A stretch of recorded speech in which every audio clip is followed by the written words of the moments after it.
us for so many times.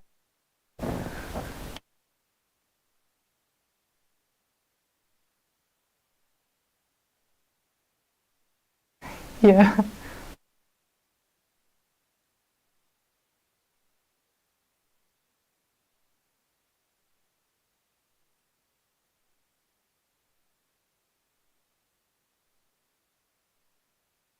Defending their title Hi against all guys. these teams. Hi guys. Welcome back to today's CBL. So still knockout stage of all our top 8 players from this time CBL. So for the first round, we have like CNC, or multiple times champion of CBL, and versus BPJT. So today we have like co-cast of Dex and Josh. Hi guys. Howdy. Yeah, they guys are really professional players from Eclipto, so I believe you guys like have a huge fan base in our English community. So and we have like received a lot of energies from your fans. Yeah. Professional, not lah, but yeah, we definitely love hanging about, and watching CBL has always been, it's like a religion for us also. So yeah, we also like enjoy the CBL with you guys. So yeah, it's kind of like pity you got knocked out, but we're still glad to have you here to be the commentator. So for the map ban pick, yeah, I can just leave it to you guys. You are the professionals. yeah, let's hit on to the ban pick. Okay, so these two teams, I've already got this match circled from weeks before, because CNC, as we know, every time we mention CNC, is going to be related to the champions. And BPJT on their end, they have really strong players. And if from what Legolas told us before, they used to be champions of CN server as well. Yeah. So from the past screen matches, BPJT has also been one of the teams that dominated through the scoring phase, and now knockout stage, they've also gone through. So definitely these two teams must know each other very well. And okay, camera is back. Yeah. Okay, let's talk about the ban pick. Of course, CNC choosing to ban Kurak Castle, and BPJT choosing to ban Hidden City. And these are basically the two new maps that came in during the knockout phases. So I wonder why they both banned it. And both teams also opting to attack on Harbour City match. So we're going to see 2 rounds of Harbour City. Yeah. And to be frank, Josh, I think these two teams are probably one of the strongest teams in this map. Would you agree? Yeah, absolutely. I think everybody thinks of CNC, and when they do, they think about Harbour City being their signature map. As well as from BBJT, we've seen from previous seasons that they're no slouch on that map either, so it's no surprise to see it getting double picked there. Something that I actually love to see here from BBJT is making sure that Matalidori makes it through. Yeah. Essentially, that's a unit that we've seen CNC ban before to try to force other teams to play into their playstyle, and it was quite tricky for other teams to handle. So them guaranteeing that unit makes it through is kind of trying to shut down that unique strategy that CNC has brought out. So smart allowance there from BBJT's side. Yeah, I mean, let's take a look into the unit bans. Coming out from CNC, we've got Wing Hussars, Shenji Grenadiers, and the Liao Rangers ban on CNC, and opting to protect the Dagger X Lancers. Whereas for BPJT, choosing to ban the Halberdiers, the Stalwarts, Meldau Battalion, and protecting the Matalatory, which is going to help them in terms of their attack, having that defense buff in.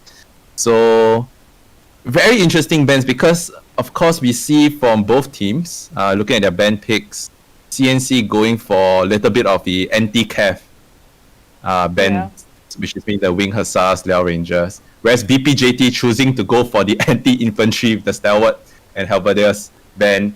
So both teams really trying to play 2 different strategies going to the Harbour City match. Yeah. Now, I like the BPJT protect pick of the Matalatory, because from the past few CNC matches we watched, CNC is opted to actually ban that unit first. So, of course, that we all know, Josh, banning that Matolatory, we've always seen different kinds of Harbour City matches, right? Yeah, absolutely. When you see that unit banned, it completely changes the way the map's having to be played. We see a lot more of the pressure on this back supply behind the A point as being absolutely necessary, because making sure those siege towers reach the walls is a lot harder without a unit there. Especially when, if you notice, there's no Falconetti ban, so that is going to be on the table for the defenders as well to shoot down those siege artillery even easier. Mm-hmm.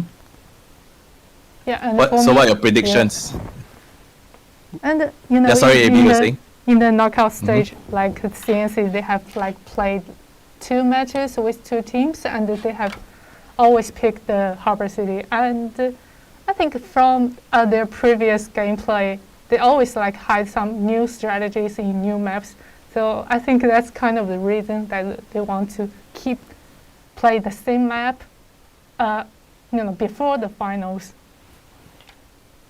Oh, yeah, definitely. Yeah. These two teams, Harbour City has been basically. I think when they go back to sleep, they dream about this map. I know Legolas knows this map it's like his home like that. So definitely, I think what BPJT has to really bring out something special, something a little bit different. Yeah. And I know since the knockout match, because I know these teams do very well. From the scrims done in the knockout stage, these two teams are actually quite even. Okay, so just a little secret. So, both teams actually have a chance to take the game. Yep.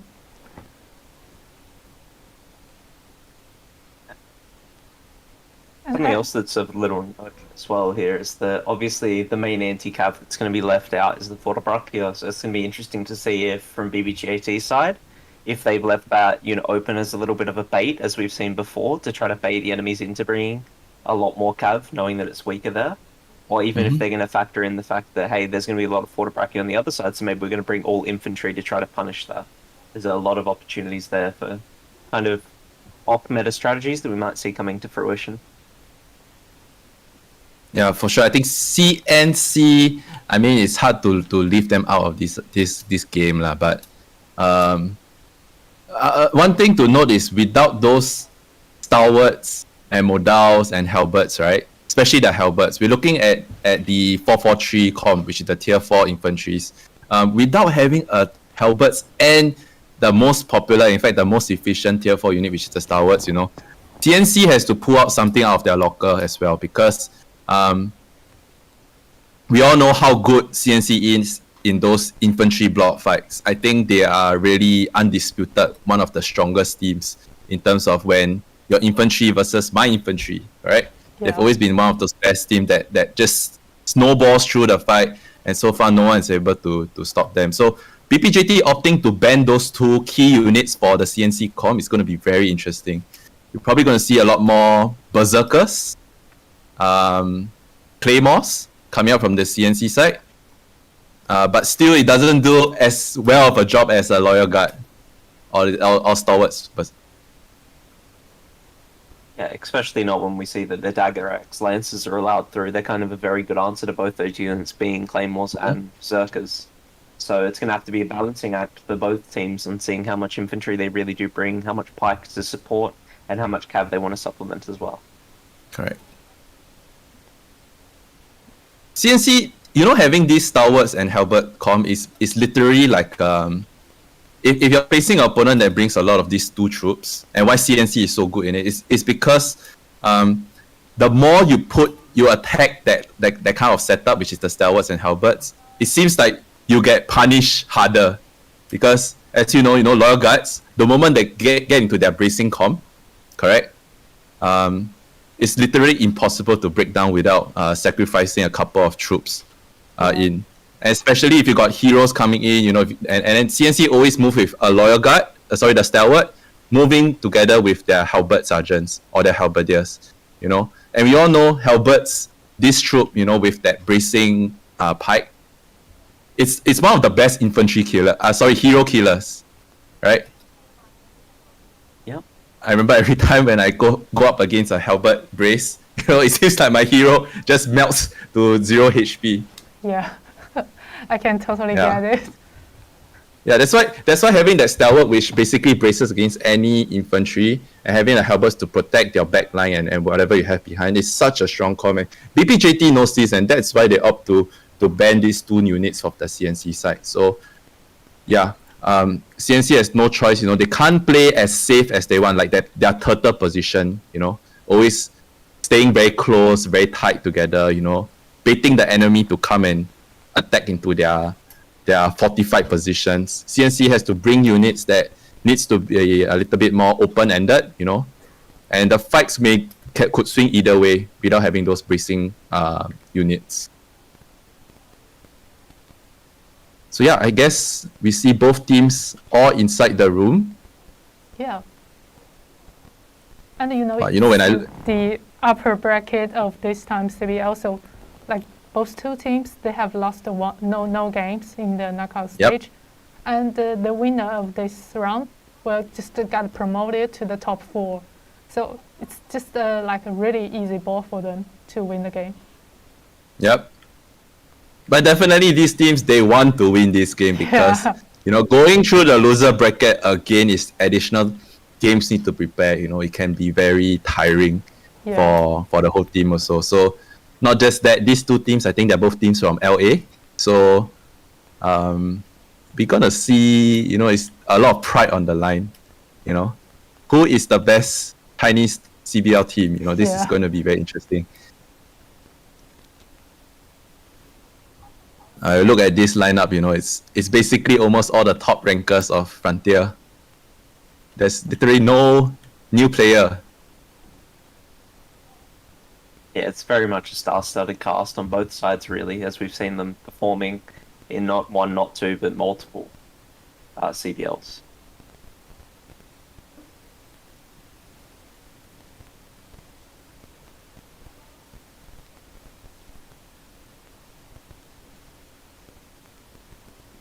Wow. So what's your predictions, guys?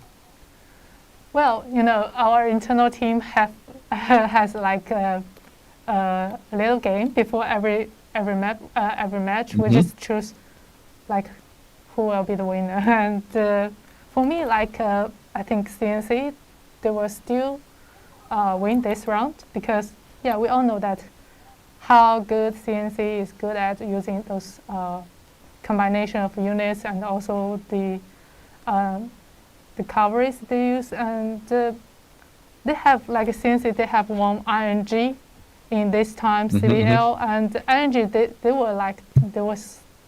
were the last time champion of China's mainland server. So that's kind of like proven that like CNC, they are the best Chinese team in CBL. Okay, so you're predicting 2-0 to CNC?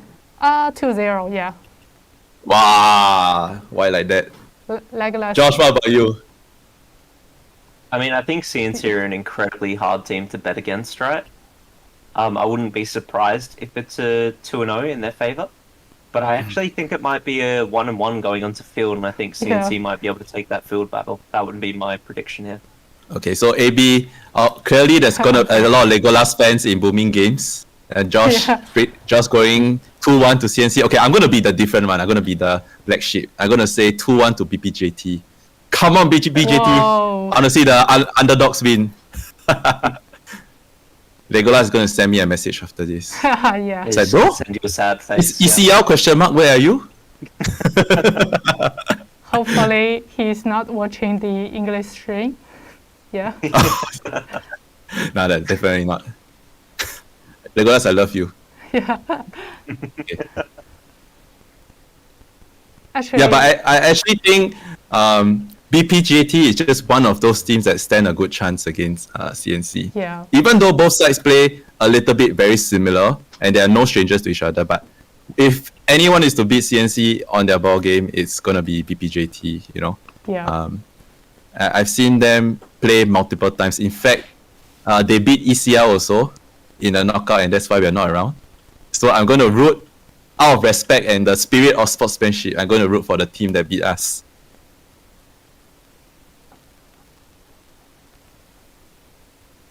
What about you guys? Audience, chat. Who do you think will win? Yeah. Take our bait. Let's see. Do we have CNC supporters or do we have more BPJT supporters?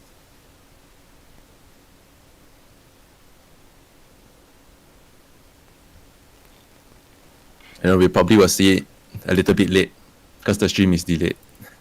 Yeah, the stream is delaying, but yeah, we can just have a little chit chat during the battle. Yep. I think the audience will most likely be more familiar with CNC because BPJT is more popular in mainland China. But yeah, and actually BPJT they just regroup in the Asian division because their main players are from China's mainland, but they just pick some players and join the Asia division. So BPJT, the team name, is not that familiar with our audience. Okay, the match is on. Let's go. Let's go. First game. We see CNC, of course, on the attacking side, and then BPJT on the defender side. Oh, see, you look at the Unicom. Anything interesting that sparks that's interesting to you guys? I mean, definitely on the side of BPJT here, we see a few people running 444s, and the reason why that's actually able to come through is because they're running the Palace Guard there, which is a pretty uncommon pick for the season, as well as Men-at-Arms, as we've seen a couple of times, mainly from the Chinese mainland servers teams. So, pretty interesting on their front. Units that we don't often see actually coming through. Whoa. Okay, we see massive change out of BPJT. Going with the Chevalier build, I don't know if that was a bait or what, but yeah, you look at BPJT now going for that Chevaliers and Shield Maiden combo. Of course, on CNC, a lot more typical lineup that we can expect from them. Mirillons seems to be the infantry of choice for them. And of course, we know, Mirillons, after the update, has been such an effective and popular choice. Yep. Killing Shield Maidens, destroying Modal Battalion, that's kind of that tier 4 unit with much cheaper leadership costs that if you're bringing a tier 5 gold troop, right, you just got to be very careful about where they are. Okay, so Chevalier lineup. Wow. I didn't actually notice, but did we see any Falconetti coming through from BPJT after the switches? I honestly lost track after they did that massive switch up on us. No, we didn't see. Yeah, I didn't see that. They took out. As well. Okay, so I'm not certain. It looks like they had a game plan going in, or they just had a change of heart, the commander, and just you know what, let's try something crazy and go for all the double goal. So look at this. Wow. Okay, we see the strat coming to life right now. So BPJT not opting to fight CNC on that traditional pushers, going out with all that Chevaliers, and of course we know that Chevaliers, is that they also have the retinue, which brings in the archers. So we see a horde of blue troops pouring out the main gate. Almost 10 players went outside of the city. Correct. In fact, even all the troops went out, because if you look at the BPJT guys standing on the wall, their troops are outside the wall in the field battle, and BPJT is already surrounded CNC on this middle supply point, already taking the left supply point. So CNC has to defend this supply point with their lives. Wow, of they're course, all charging at the same time. Really totally besiege CNC at this supply point. Wow. Correct. Really wow, this is going to be a bloodbath coming in the middle down here. So much cavalry coming in. Retinues just killing the heroes and infantry. Of course, we know how strong those crossbowmen are. They're just one of the best hero killers. CNC getting team wipe on their supply point, and BPJT getting the both supply point control down here. Oh my goodness me. This is something that definitely CNC did not expect coming up from BPJT. What an interesting strategy. Yeah.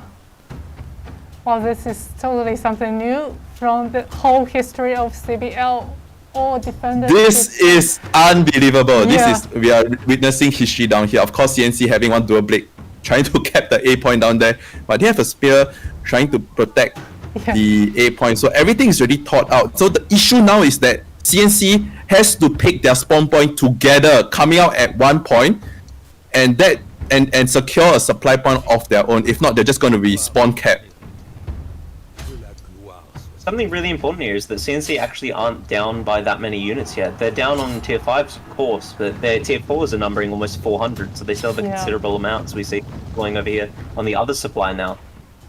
Correct, and CNC doing a beautiful spawn together on that left side. They want to take that left supply point. Of course, now CNC has so much cav spawn out. Now they need to just make sure that they are protecting each other and just be aware of where the Chevaliers are. Of course, not to forget, this is CBL. CBL, you only have 3 hero lives, right? So CNC just getting team right down there is putting so much pressure on them. You know, they cannot afford to die quickly based on literally on their spawn point. If not, it's just going to be game over for them. Something that's going to work in the favor of CNC here, though, is that these dagger axes are going to trade really, really favorably. It's going to be really cost efficient for them to actually charge into these retinues, charge into these Chevaliers, as they actually beat Chevaliers 1-on-1 without the retinues there. So, yep. So of course now CNC doing a fantastic job, you know, fighting back the BPJT push of Chevaliers, and we just see literally BPJT, all their Chevaliers just dying to the teamwork of CNC. Now that's not easy thing to do. Now what's left for BPJT is probably just going to be Shield Maidens or just couple of Gold Cap left. Yeah. At this stage, I think BPJT has just commit all in on this. Yeah. You know, after like the first death, they're still coming outside of the city using bring those cows. Right, and CNC getting back control of the middle supply point, so that's great news for them. Their heroes able to get out alive and take out a new troop to deal with this BPJT push. You know, at this stage, you know, it's quite surprising. You don't know who are the attackers. Yeah. Seems like the attacking role has changed. Of course, BPJT controlling that left supply point and spawning and quickly trying to reinforce the teammates down there. You know, the situation is kind of difficult for a CNC because, you know, as an attacker, they have to make sure the stage towers get pushed in time. And, you know, it's Harbor City. You need to make sure you have, like, options to get inside of the city. But now, it's just like they're in a dilemma. And they can't really do some extra actions here. Correct. Again, you know, cavalry on their own, you know, they're not going to be very effective. So BPGT has to time their pushes well enough together with all their cavalry, because CNC definitely have some halberd sergeants in the middle down there, you know, where it's able to stop the cav. But BPJT coming out with Shield Maidens, trying to eat up another big charge coming from BPJT. It's going to be a combined effort. Looking at CNC, heroes HP just going down so quickly down here. Wow. Not able to deal with that cav charge. Of course, a trap trying to go through. Ooh, that's going to do a lot of damage. Whoa. Okay, so every time BPJT charges in like that, you know, they take so much damage. So it's still not a clear, we don't see a clear-cut winner, but definitely CNC looking like they're not able to stabilize against the pressure that BPJT is going to put to them. You know, this is such a cheesy strat. It's kind of like you can think so many. Oh, a couple of CNC left the battle. Oh, yeah. Wow. I think okay. I think so I think like, CNC called GG. Yeah. Wow, that's a really quick game. Quick first. Oh my god. Oh, okay, I lost. Prediction wrong. Yeah. Now we'll see who wins the bet out of me and Dex. But as we mentioned, it was a likely strategy to see a lot of cav coming out here. I just didn't expect that much of a commitment. We've seen it before where people commit to this cav push out. We've never seen it that heavily with so many Chevaliers, so many gold cav coming out. It was a huge surprise, I think, to most people. Maybe you want to share where the OB is putting the MVP. We can look at them. Yep. So for the MVP from BPJT, the winner, so it's got Le Hao got 5 kills and 1 death and 11 deaths, 11 assists, and I believe like a lot of CNC players, they got like 2 deaths and 3 deaths already. So the MVP from CNC side is like a cracked face got 3 kills, 3 deaths, and 4 assists, and also killed like over 159 troops in the game. Wow. Yeah, I think Yeah, he look was at the it. one at the end there getting that insane treb. Yeah. He took out, I think it was 30 or so gold cavalry Yep. with that one alone treb. Racking up almost 1700 value is insane. So he did really well for himself, especially in a dire situation like the last game was. Unfortunately, just that all his teammates died in front of him. He wasn't able to rescue. So, well, let's process what we just saw. This is this strategy that came out from BPJT using the Chevaliers and the Shield Maidens, a couple of Cataphracts coming. This is just kind of the kind of strategy that, as a commander, you just don't plan for it because it's all or nothing coming up from BPJT. Yeah. You know, if they have lost their Chevaliers at the front and not able to wipe the CNC as well as they did, you know, it's basically good game. You know, it's basically done. The game is done from there because they will have lost half their troops just within 1 minute. So I'm just so surprised that BPJT was able to push up. And I have to mention, these teams know each other, right? They know what they did beforehand, you know, what strategies they've been using in their practice matches. So this call to come out is definitely something that CNC did not expect, and we have not seen them try it also. So, wow. Yeah, what a surprise, you know. And you can see that what a surprise. The formation of those defenders, they are really like planned and organized. You can see they just like get outside of city and in a V formation, just like the enemy like attack on Titan, if you guys know. They just like totally besiege the CNC in the supply point. What a surprise. No one can really expect that. I mean, even the way that they charged their cav in, you know, it wasn't like a 1, 2, 3, you know. When they called for the charge, they saw the teammates charging, everyone went in together. So that created an impossible situation for CNC to rescue themselves in because it was just dead meat at that point of time. Yep.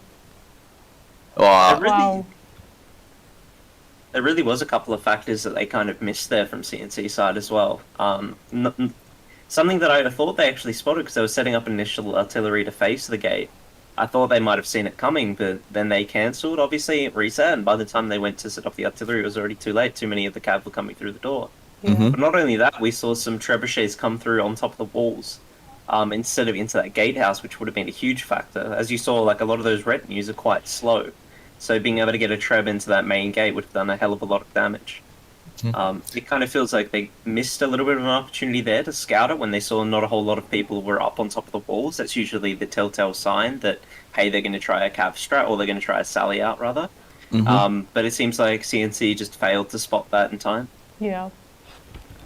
Now, I just very curious I just want to hear from BPJT Kev, you know, was this strategy planned? Because we saw from the beginning, in the first 35 seconds, 40 seconds during the unit pick, they were all using, you know, that palace guards that we were talking about, right, Josh?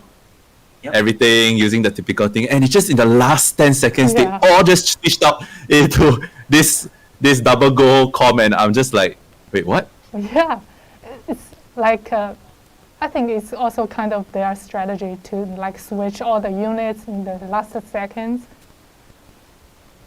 Well, wow, if that's going to be the thing, BPJT definitely wants to win this series. Yeah. Yes.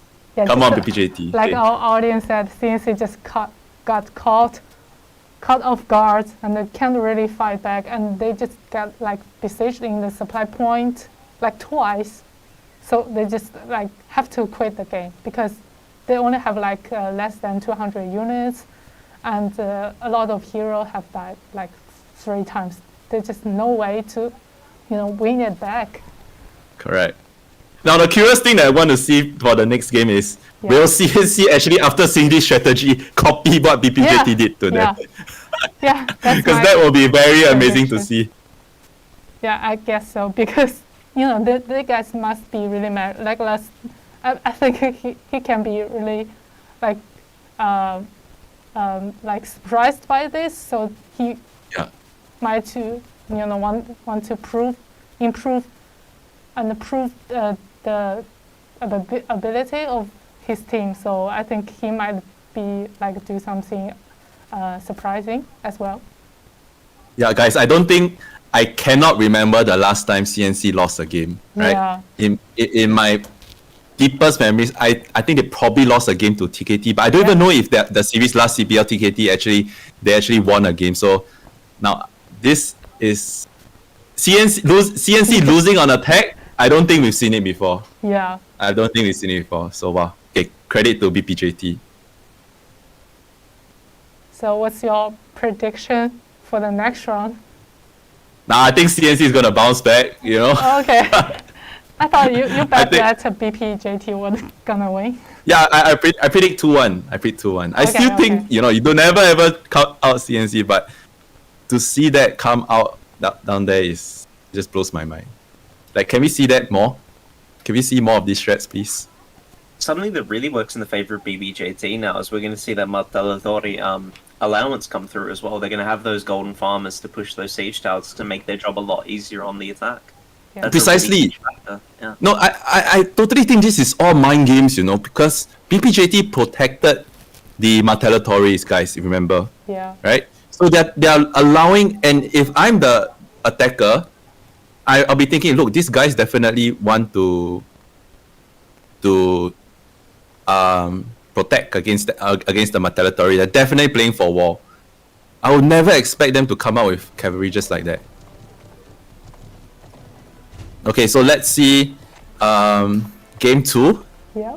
Heading to it, that's pretty quick. You know, CNC looking like they're ready to come back to take the series into their hands. So let's see what CNC does.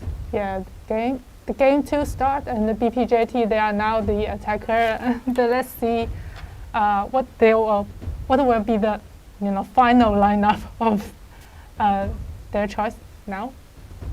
Yeah, I think now no point talking about the con because it might change. Yeah. So it's like Above- the final lineup. But of course, as we look into the BPJT camp, a lot of halberd sergeants and forte brasher, you know, that's clearly going to be there to stop the dagger X lancers from CNC.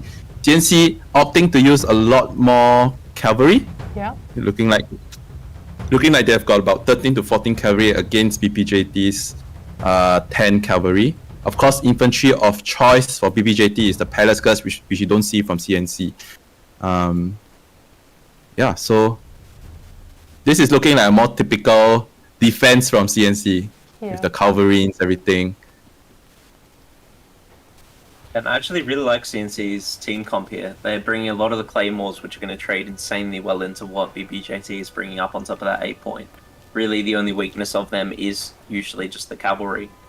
And them having free reign up on those walls against mostly halberds and pikes is going to prove pretty effective, I would guess.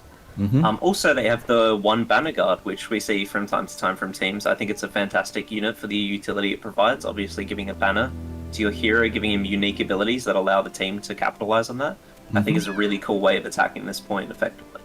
Yep, banner guards is one of those units that when introduced, you know, people was like, what is this unit? But if you look deep down into their abilities, right, they're just one of those. They provide so much team play because they're able to reset the cooldowns of your teammates' abilities. If I'm not wrong, right? They reset charges.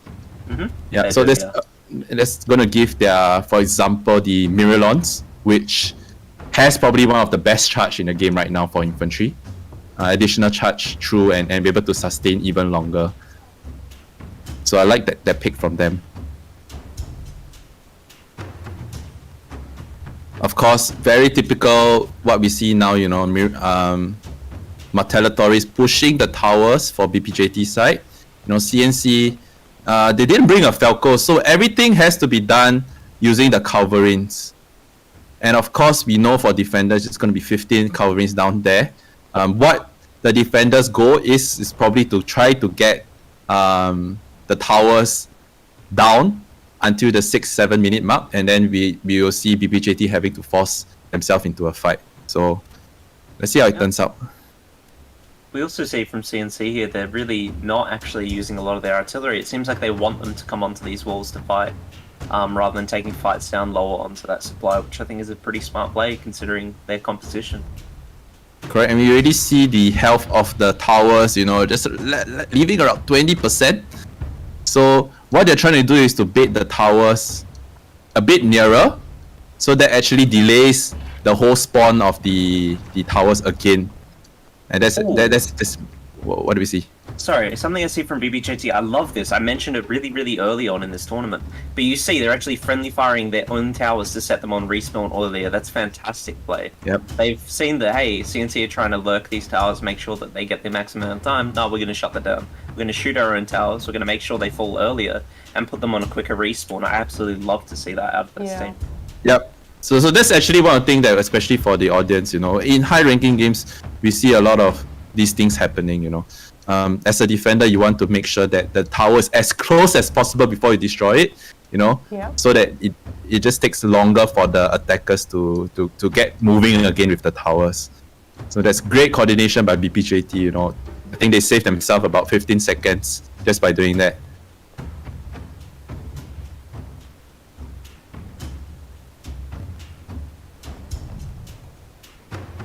Now, of course, the mortars down by BPJT, trying to find the coverings on the wall. Since he still has one covering on the left-hand side. One also on the right, but it has been scattered by the mortar. Now its time is pretty limited, it seems. Yep, and of course, the good thing about as the attacker now is that you can get on top of the siege towers and get a better angle to use your trebuchets. Now, attacker has 15 trebuchets. In my opinion, I think it's a good trade if you use your trebuchets to take down the coverings. What do you guys think? Yeah, I think absolutely, especially if you see the team investing heavily. I mean, CNC aren't what we'd call a heavy investment just yet. Only investing half of theirs on the A point is pretty low, usually. It seems like they're, like I said, opting into fighting on top of the walls more so than fighting on that home base, which does seem like a smart play. As we see a spear player trying to sneak into the back with his Fenrir pack here, trying to see if he can poke his head onto that supply. Yeah. Right, I mean, CNC is really coordinated, one trap coming down from BPJT to clear out that covering, and immediately a covering is built on place of that. So teamwork is very important down here to take down the towers. Okay, looks like the middle tower is going to mount for BPJT. CNC just not wasting any shots on it. Left tower is about 25%, and the right tower is yet to be start pushing for BPJT.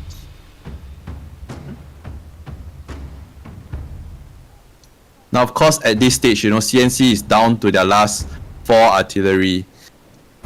So this is crucial moments, At most, this set of coverings is able to knock down one siege tower.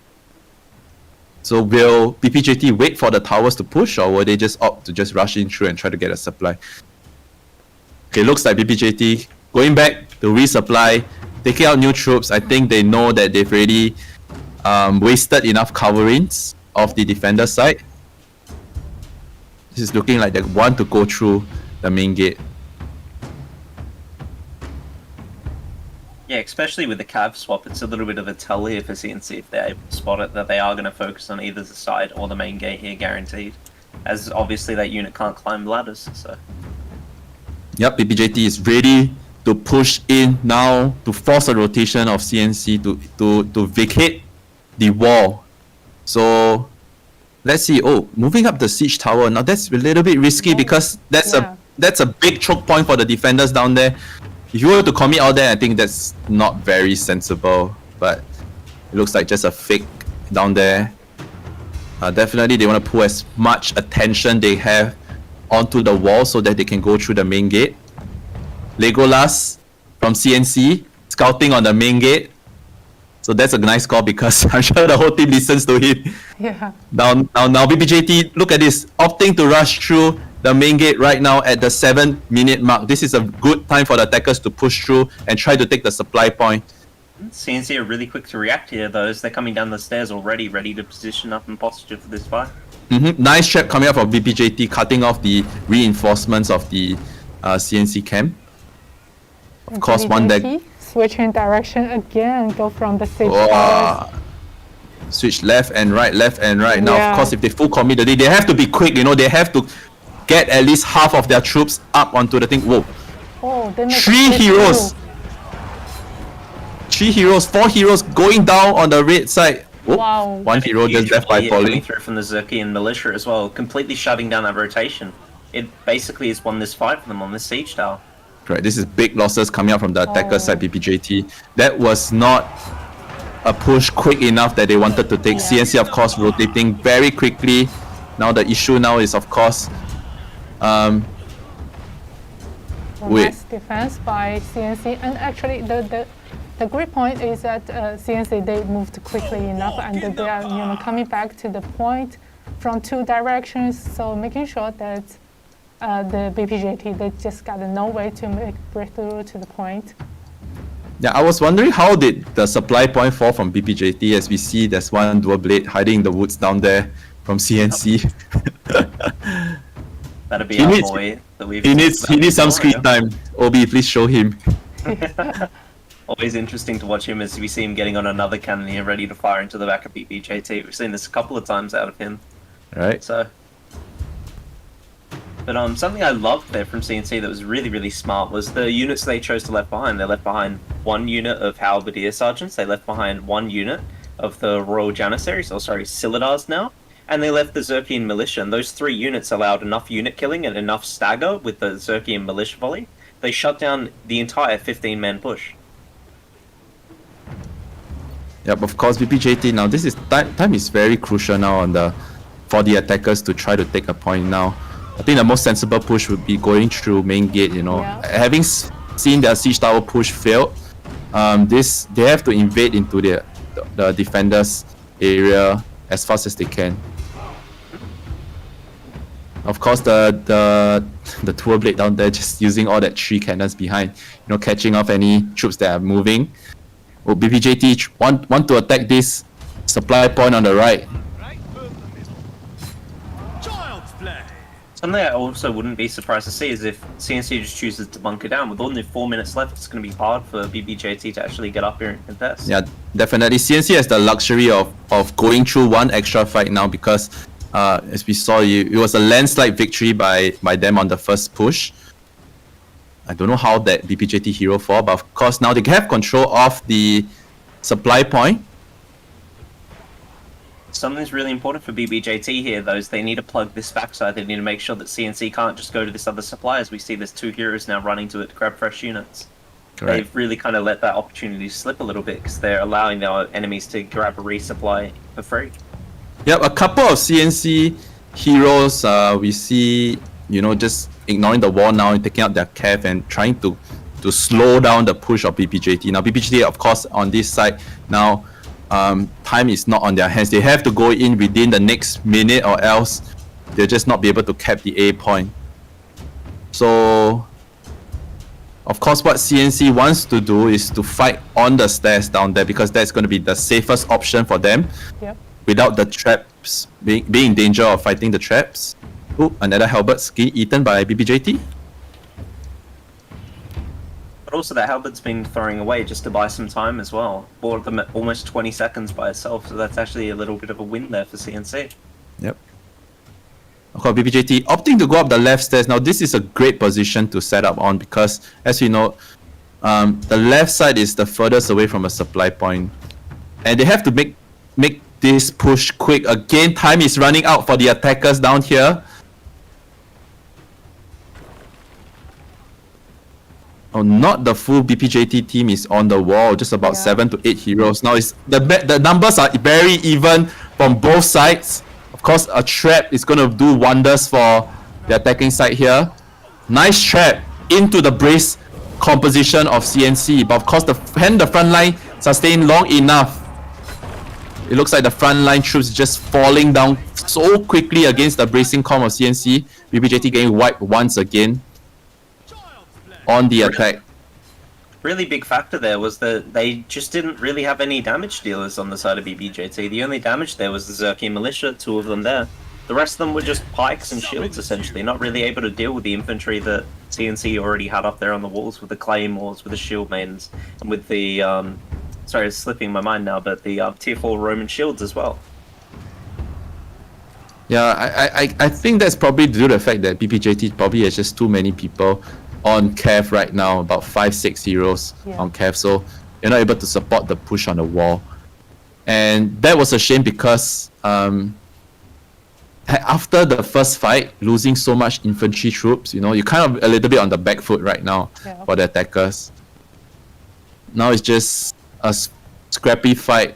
I don't think BPJT has enough to mount another offense on A point. They're just trying to do the best they can and see whether CNC will come out of the position on the wall. But of course, you know, even though we see a couple of heroes fall down for CNC, it doesn't matter, you know, what they're trying to do just to buy their team more time on the wall. Of course, the wall team is not able to come down and resupply. They just have to make do with whatever they have down there. Yeah, looking like GG. Yeah. And you can see that BPJT, they seem to like to give up because they kind of know the results, so they just bring more calves to, you know, kill some heroes. Yeah, absolutely. It looks like they're just hunting a little bit of fun at this point, knowing that it's already over when they're down to this much cav. Correct. I think it's GG to both teams. CNC definitely has this in the back.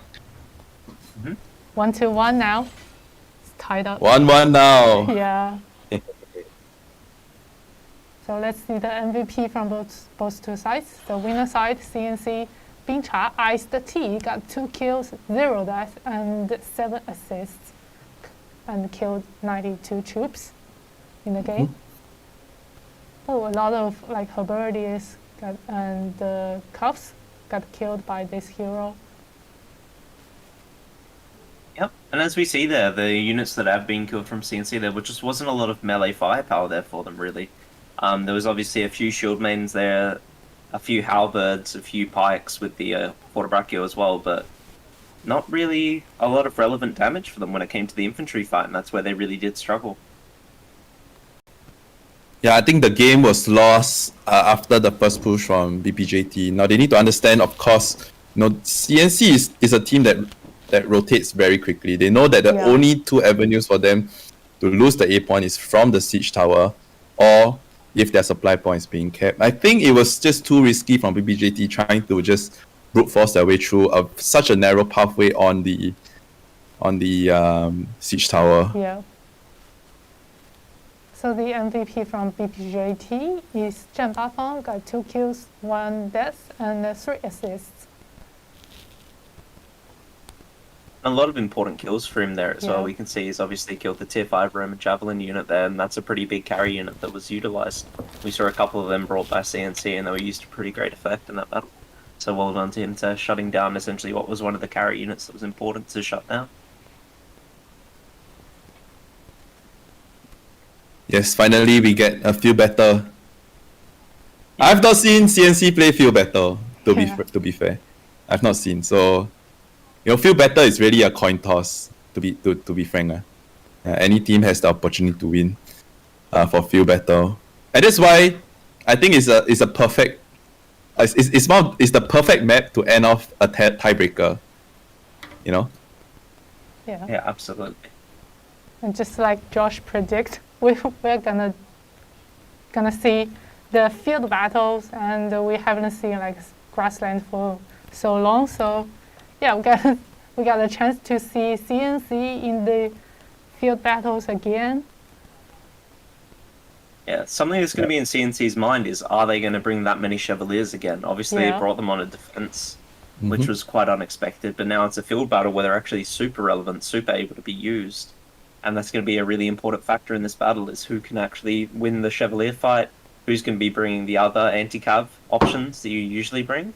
But it really does feel like if you lose that Chevalier fight, if they've still got all their retinues alive, it's a numbered game for you. So really important for CNC to answer that from BBJT this time. Yep.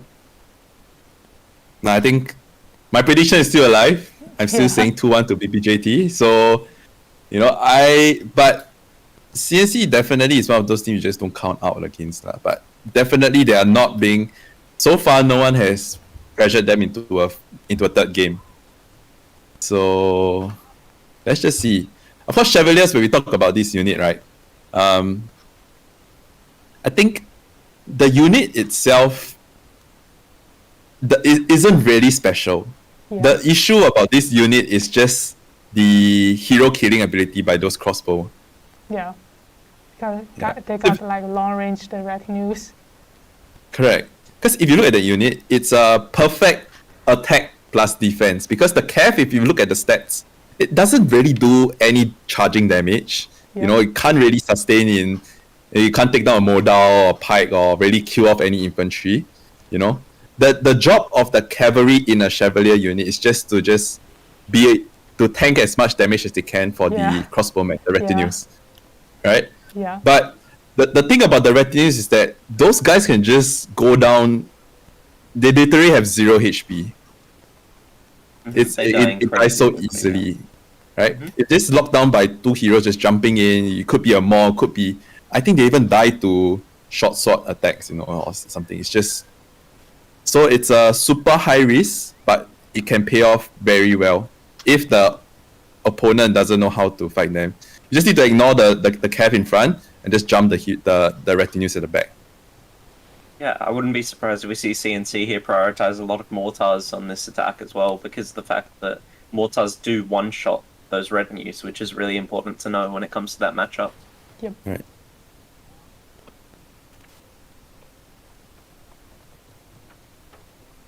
You know, But I'm glad. yeah. I'm glad that I glad the devs nerfed it lah. It was a bit too strong beforehand.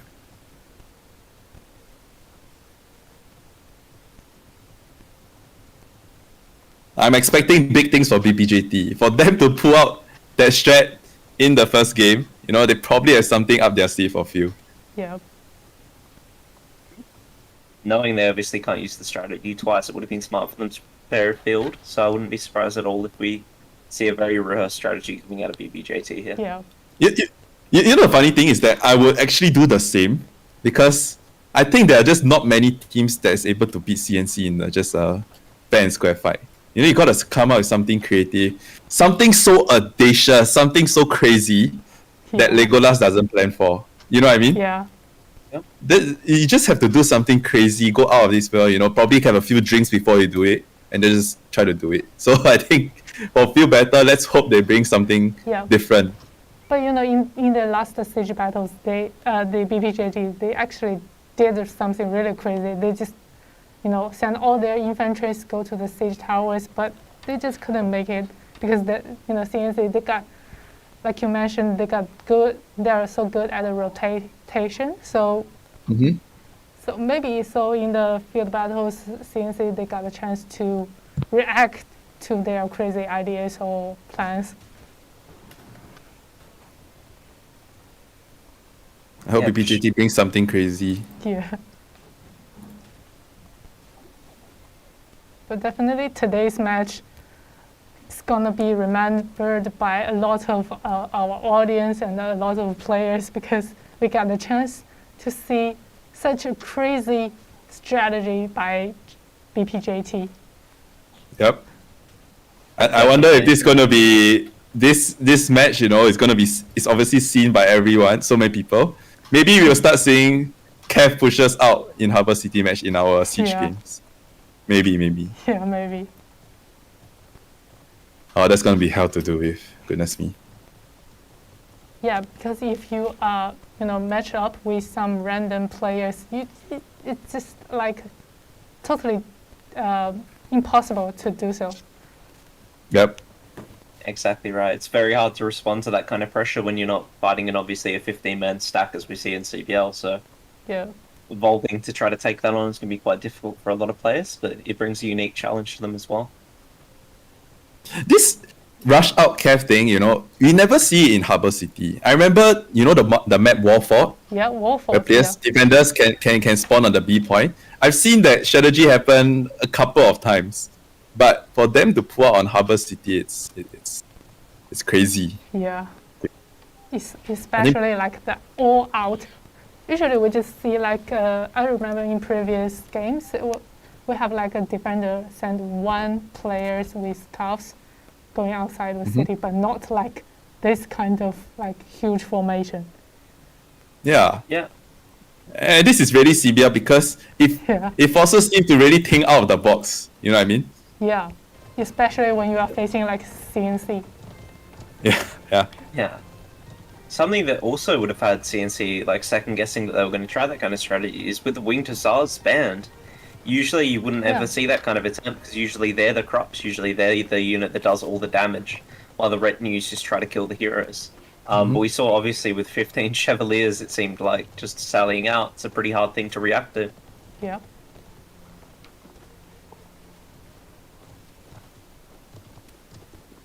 You're just waiting for the last CNC member to go Game inside three. the battle. Yeah.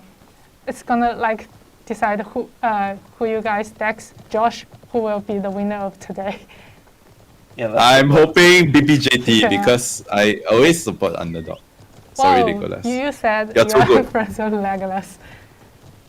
I'm a fan of Yeah. Legolas, but it's more fun to see something different. Yeah, true.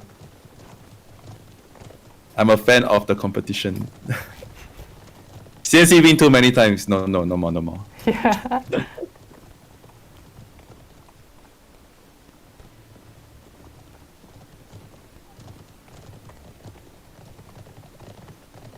But I think it also like kind of told us like what is the best way to beat up CNC. You must to think out of the box because they're just really top players that are really good at controlling units and heroes. So you have to like bring something really new instead of like those traditional gameplays because they know how to react in their daily high-end matches. Only way to beat CNC is you need to find where Legolas live, right? Yeah, Maybe you make him fall sick and he cannot play CBL. yeah. Making the whole team quit. Yeah, if you cannot then okay, maybe everyone has chance. Okay, the game Okay, three. game 3. Yeah. Woohoo!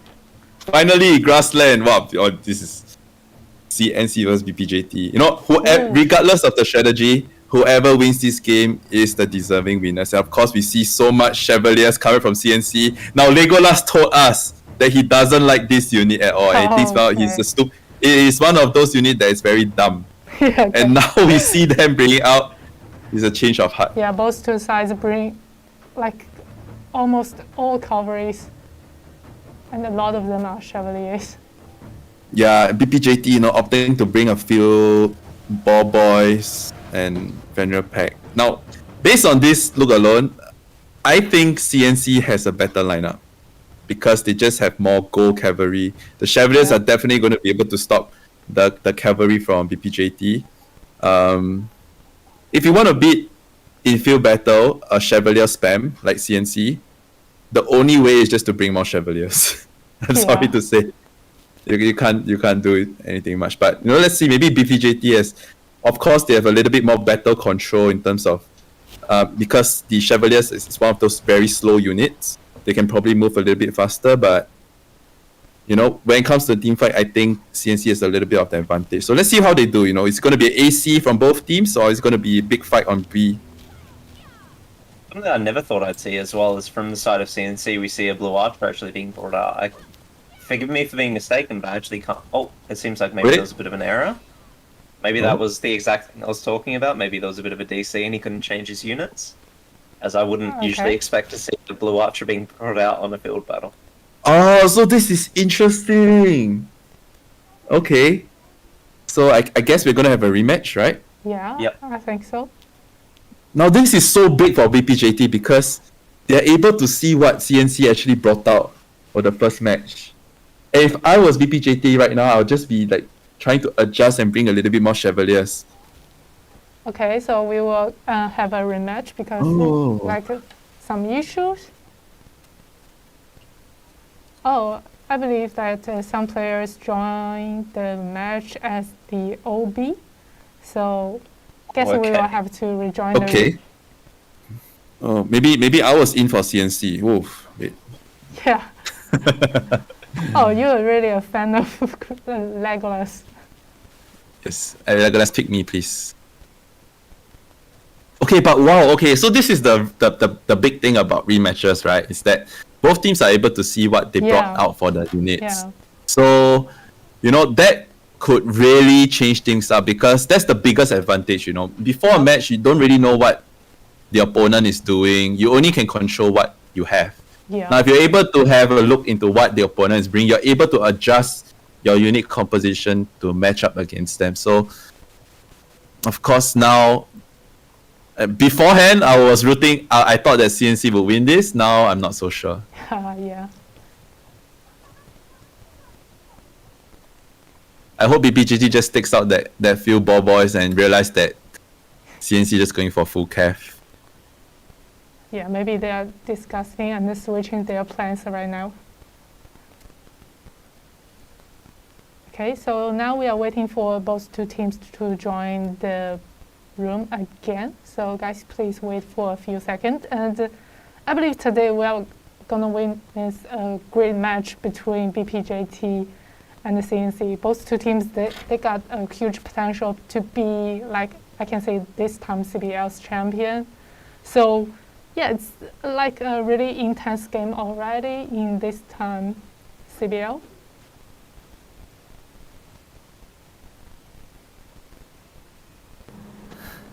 Yeah, absolutely. With the performance out of BBJT here, it wouldn't be surprising to me at all if they end up taking a game. I think it is very much even ground right now. I think I'd still give the edge to CNC as I predicted. Yeah. But like I said, I could see this going absolutely either way. BBJT have been playing really well. Obviously, one big mistake on their attack kind of cost them the match. But outside of that, they had a really, really smart adaptation on what we usually see of the Sally out. So if we see something like that coming out here, it really could tip the scales in their favor. Yep. And in the last round 3, they just quit. We can see each team's lineups of units and also their directions go for the point A and B. I believe that the blue teams in the last match, they will go for the point A and B. So like each teams, they have know the plans of their opponents, so they got the time to react. So it's kind of a disadvantage for like the plan. Now, of course, I mean, the last thing we want to see is, of course, a 14 versus 15 fight. So definitely for the audience to please understand, this is just on in spirit of having a fair competition. It just be no point watching a team when they have a man down. Yeah. Yeah, it's 15 versus 15. I think we all can agree that that's the right course of action.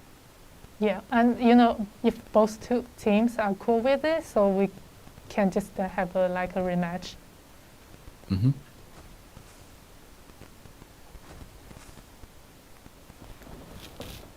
And for the next round, we have YYY versus GNG, and they guys were actually about to start the game in 5 minutes. I guess we can just delay in a few minutes and wait for CNC and the VPJT to end their epic games first. Yep, for sure. The next match is going to be very, very close as well. GNG, YYY. Very close team, two very even teams. Of course, I'm also looking forward to watch the next game, Two top tier teams going against each other. Yep. It's actually the series that I was the most excited for. I mentioned it before, but G&G and YYY have very mirrored strategies. They almost function completely the opposite of one another. G&G likes really structured, slow team fights where they send reinforcement waves slowly. And we see from YYY, they like the really heavy, fast, momentum-based game where they try to isolate a group. They try to trap one side, push you on the other, kill them, and then turn back around and deal with the people that are trapped by that trap. So, really, really exciting series coming up after this as well. Yep. So I guess for CNC and BPJT, they guys are kind of discussing whether they should take a rematch. So please wait for a few minutes. Mm-hmm. Yeah, Ooh, it'd be funny. It can be headache because it's for the red team, it's not for the blue team, it's not their fault to not join the LB. Okay. So basically, the conclusion has to be agreement between the both team leaders, right? Yeah. So still Okay. waiting. Okay. But we can Okay. So first introduce our next teams, the YYY and All right. GNG. Yeah. Okay. So the YYY, do you guys know anything about them? oh, I know them very well. Then the same Yeah. server as us. So of course YYY, especially for the players in Frontier, right? They need no introduction because the players that come from YYY was from TKT, Yeah. right? And Their also commander Ace. was from TKT. Yeah. Yes, and Yep. Ace. So both very, very basically all-star caliber players Yeah. inside YYY. This season YYY has really showed us with a lot of great gameplay. I think Yeah. for them, most 20 members, the 20 members are all basically top 5, top 10 rankers season Wow. after season, right? So the intensity that YYY has, they play with a lot of discipline. Basically, you need to come if you are to join YYY, you have to be one of the top players. Whoa. And definitely the commander was Si from TKT last season, which Yep. went all the way to the finals against CNC. Yeah. So with this new cast that he has and players, I believe they are just one of the team's favorites to win the competition as well, Definitely. right? Yeah. And also. And YY plays with a super aggressive strategy. Whoa. They do not allow teams to set up to defend like CNC does. They Okay. snowball together as 15 men, and it's just one of those teams that's very hard to beat. Just player versus just on technical and of course strategy.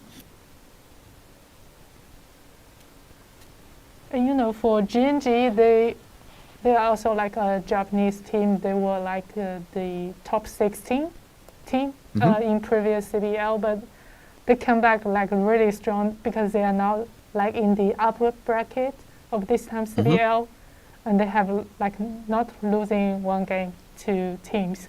So I heard one thing interesting is that GNG, they got really prepared really well, and they have like wrote down guidelines for each players. So making sure each players they got the ability to be the real top players in the game. So that's what kind of the reason why they make it so far and lost no games in this time.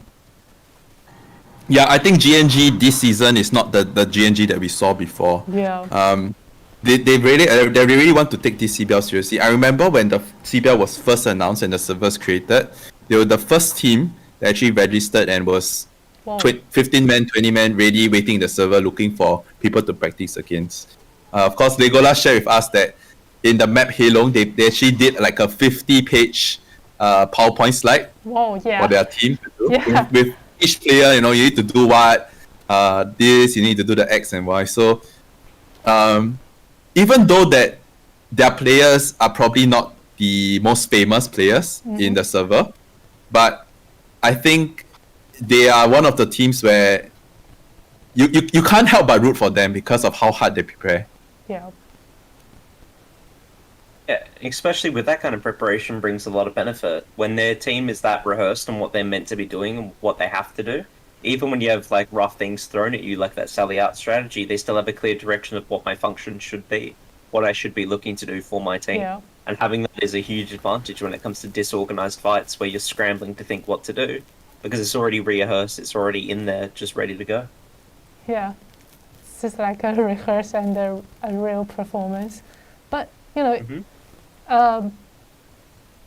it's just like make the gameplay more standard. But if the opponent have something really new, just like BPJT did in the last round, I think it can be really difficult for them to react as well.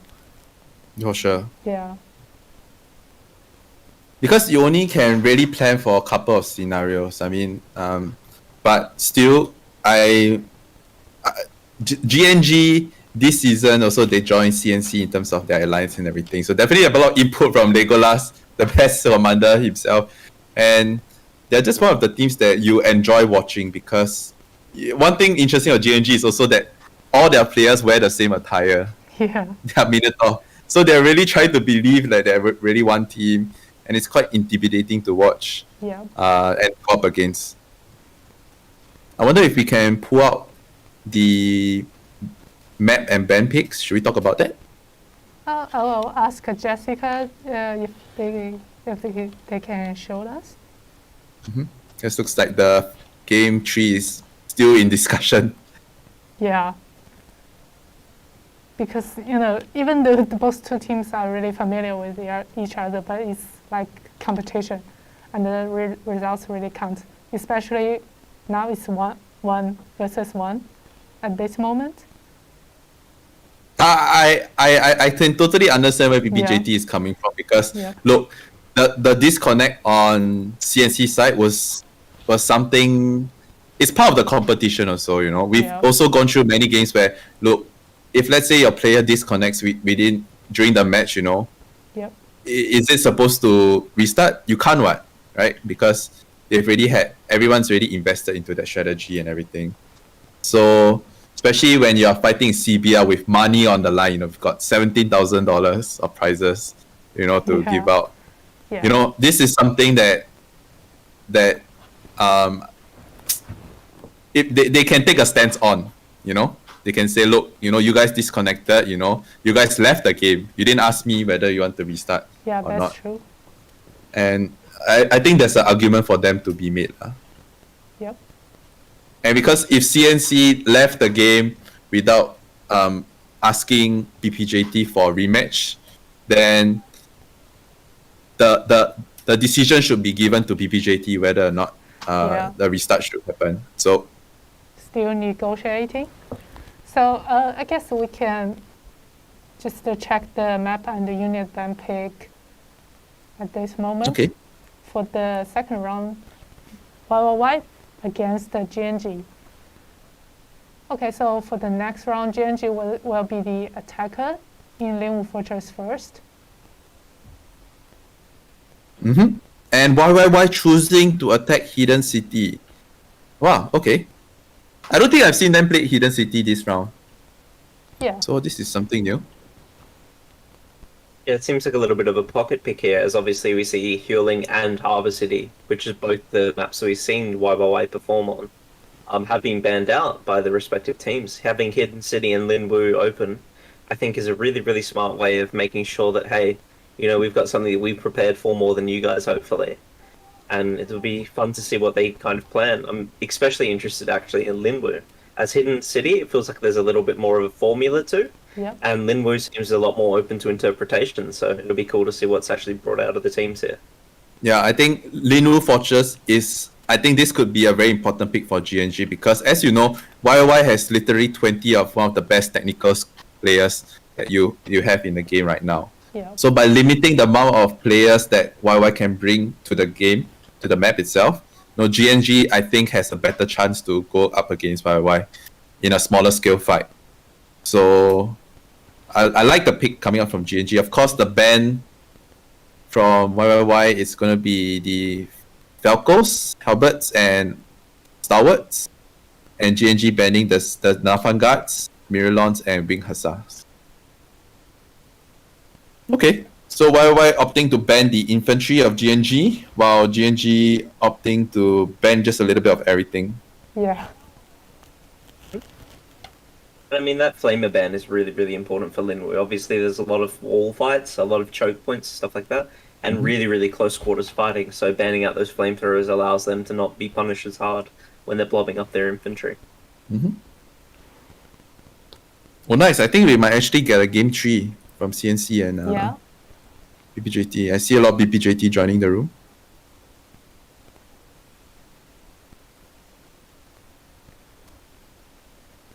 It's kind of a good thing that BPJT agreed to, have a rematch because, come on, it's like CNC versus BPJT. It's like a great match and a feast for all other players and the audience. Okay, the game is about to start. The round 3 between CNC and the BPJT in the grassland. Okay. So that I don't know why finally. I don't know why it took them so long to decide. Yeah. It should be a yes or no. It shouldn't be a maybe, right? Yeah, maybe the team members have different opinions, something like that. Yeah. No, in your daily practice for CBLs, do you like have team members that like have different opinions, or you just like have one captain and he can command everything? I think it's very important that a team has a few commanders. Yeah. I think most players, it's really hard, especially during CBL period, to get everyone to invest the time. As a leader myself, I just appreciate the fact that people are participating in it. But of course, the responsibility will always lie with the commander, and the members should respect what the commander wants, because without a team without a commander is not a team, right? And the same, if you are a commander without a team, you're just nobody. So it's a two-way traffic. But in terms of important decisions like what we see today, whether or not rematch and everything, the commander should always have the last say. Yeah, and I think for all leadership roles, both inside and outside of the game, it's incredibly important to know when to delegate. Knowing that if you're trying to do everything yourself, you're obviously not doing everything as well as you could. Allowing yourself to give away a little bit of that control to other people, assigning group leaders, stuff like that, is really, really important, because it allows them to micromanage the important things you need to be done without you having to constantly overlook the entire battlefield yourself, which obviously makes you play a lot worse. It stresses you out, pulls you thin, and having those people there to support you in those roles is the best way I can see in making sure that you can manage a full battlefield effectively.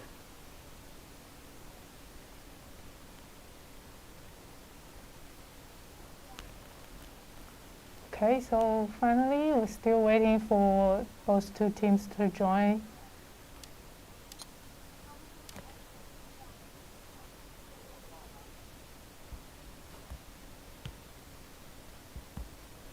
Yep, looks like we got the lobby full.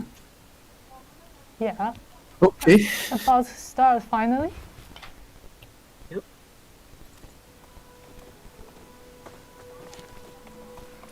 But our audience got more time to get the Twitch jobs. Yeah, that's it. They can farm up the drops a little bit easier. Yeah.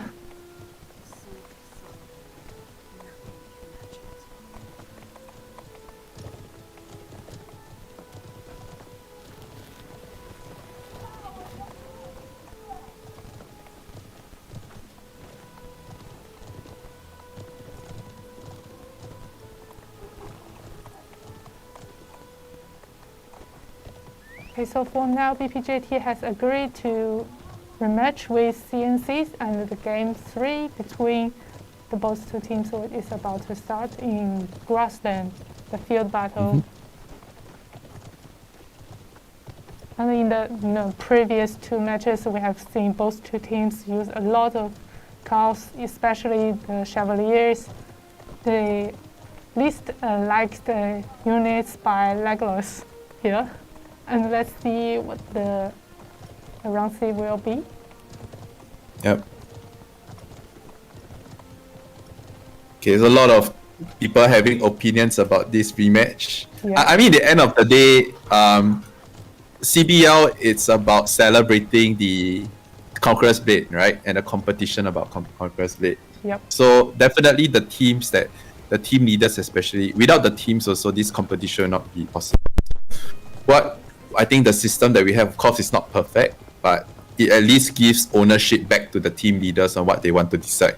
Because we have so many, we have to keep in mind, teams are coming in from all over the world, right? EU teams, people coming from, even though our server is based in Asia, we cannot omit the fact that there are going to be some latency, disconnects may happen in the game, right? So definitely in things like this, which is at the start of the battle, it giving the power back to the team leaders, in my opinion, is one of the best things that you can do. Because no one wants to go up or lose a match because of disconnects and this kind of Yeah. stuff. So anyway, we're getting back to game 3. Yeah, game 3, CNC and BPJT field battles.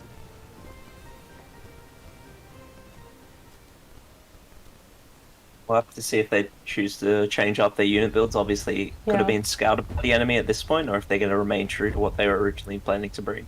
Yeah. Mm-hmm.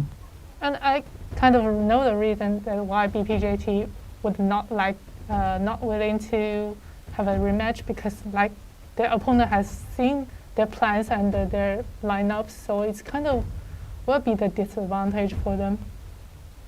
Okay, so looks like BPJT not opting to change Yeah. anything from both teams, agreed to play this. Maybe there was some discussion on using the same setup. I Yep. don't know. So that could actually come in factor to reduce the Yeah. the advantage from knowing each other's setup. And that could also be in discussion, but BPJT, CNC looking like they just brought the same lineup that they did on the previous match. Of course, now we do see CNC having a lot more Chevaliers coming to play in this match, and BPJT, I think the key thing would be the Outriders. About 4 Outriders from BPJT and the 2 Ball Boys Yep. from BPJT. So let's see. And once again, we're seeing these blue archers being brought in, which is pretty damn rare. So I'm going to try to keep my eyes on them, see what they're able to actually pull off here. Yeah. I like that pick from CNC because Prefecture archers, as we know, one of the best at killing retinues. I won't be surprised if that guy gets like 200 unique kills. Okay, so we see, BPJT on the blue team, and on the red team we see CNC. Of course, when we talk about grassland, there's a little bit of difference on the C and A point. Now, A point is going to be more open to cavalry, while the C point is better controlled. It's up on the hill, right? So it's easier controlled with a couple of infantry. So that is something that everyone can also understand. Of course, BPJT having the closer point, the A point, they both sides immediately capping their closest point, and we're probably going to see a big engagement coming on B point. Okay. B point following to BPJT immediately. Now this means that CNC has their open base open. And something that is a factor there is obviously they only have the Fort Braccio back there, as we don't have Madao able to guard that point effectively anymore. Right, but interestingly, BPJT, after taking the B point, they're not sending anyone to defend it. I don't really know why. Yeah.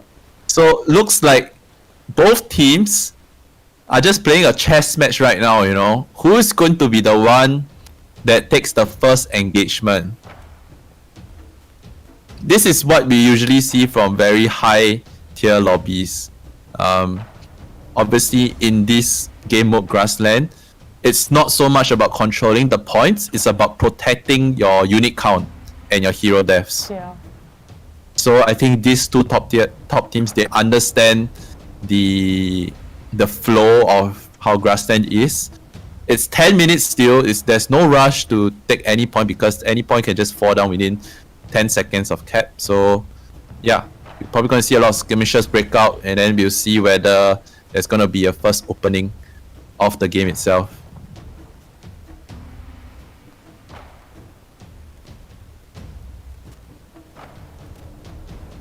Okay, so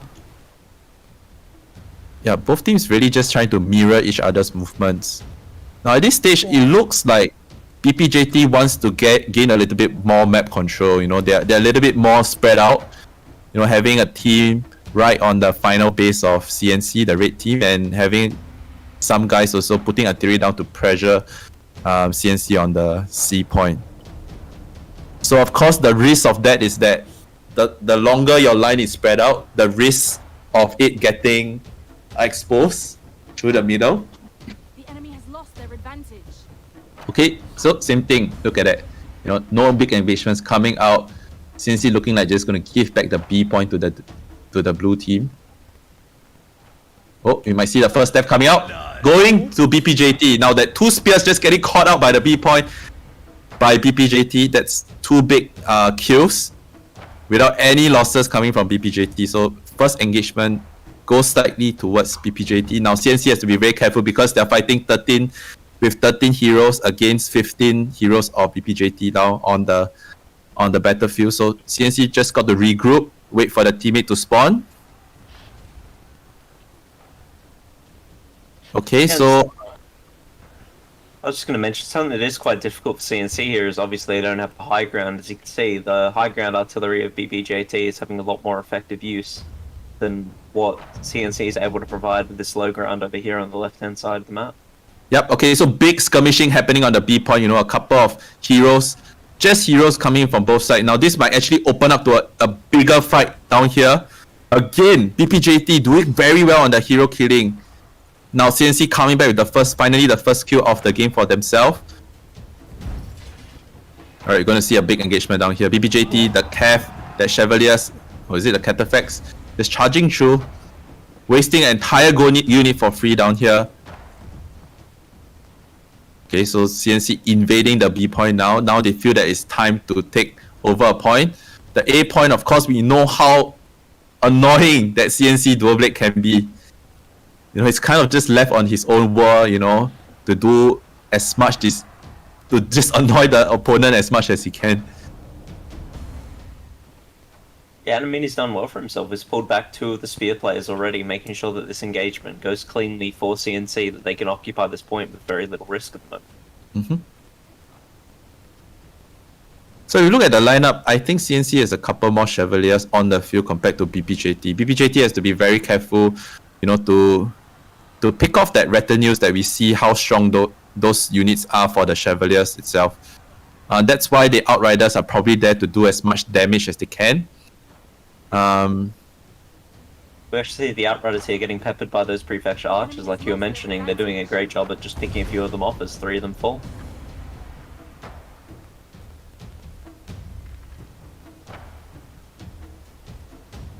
So of course the risk of that is just Outriders have very low HP, they can just be shot down. A couple of shots, just enough to kill off an entire set of Outriders. Yeah. Still both sides not doing anything yet. 6 minutes down the road now, I think there's not even enough time to bring out all 3 troops. The first engagement is just around the corner down here. It looks like the big push might be on B point. Of course, if we look at the points, both CNC and BPJT has no troops on their A and C point. So everyone is just focused on the B point down here.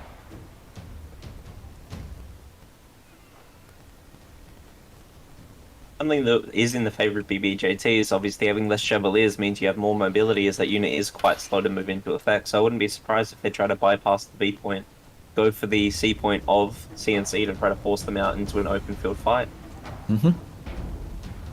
Yeah, those Chevaliers and the retinues, do so much damage just hiding around the corner down here. Now, artillery can be used to counter those retinues. Yeah, this is not a great fight for BPJT to take on the B point itself. I think CNC has a slight advantage down here. Of course, Kev charging in, The one thing about it, even though BPJT has control on the B point, the troops on the outside is just getting flanked multiple times by the CNC players. And something really smart from CNC there is at the back of their point, actually towards the B point back, they essentially charged in to bait in a counter charge, and then you saw the retinues just clean everything up for them. And now we see the retinues doing so much work for the CNC players.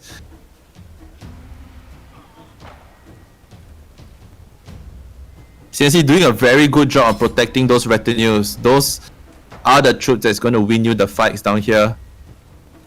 It looks like B point has been stabilized by CNC without losing too much. Honestly, that first fight again going in favor of CNC. BPJT losing a lot of heroes, probably just a team might straight up. Now again, BPJT brought a lot of gold troops, so now a couple of them left with just one strong unit. And BPJT has to be very careful about what they do next. Did they do enough damage to those retinues to allow them to take the B point? Of course, probably the next person that controls a second point will probably take the game. And something that is really scary for them is the fact that they're now down in gold units, despite the fact that most of them took double gold here. They're down by about 50 gold units, and about the same of that in the tier 4s as well, so it is a bit of an uphill battle for them here. Right, and we can see from just now the engagement, right? Whoever commits too much troops on the B point will always lose, because CNC understands that it's all about unit killing. Yeah. So now BPJT, getting a bit desperate, but wasting a couple of cav in the process. CNC doesn't care whether or not you step on the B point itself, because they want to eat the troops on the outside, protecting their retinues in the process. Yeah. So, yep, BPJT has to quickly find those retinues, cleaning up with the cav. A lot of retinue dying from CNC side, even though their B point players are falling very quickly, they still have a very healthy set of cavalry and retinues on the outside. They might be able to turn this battle around for themselves.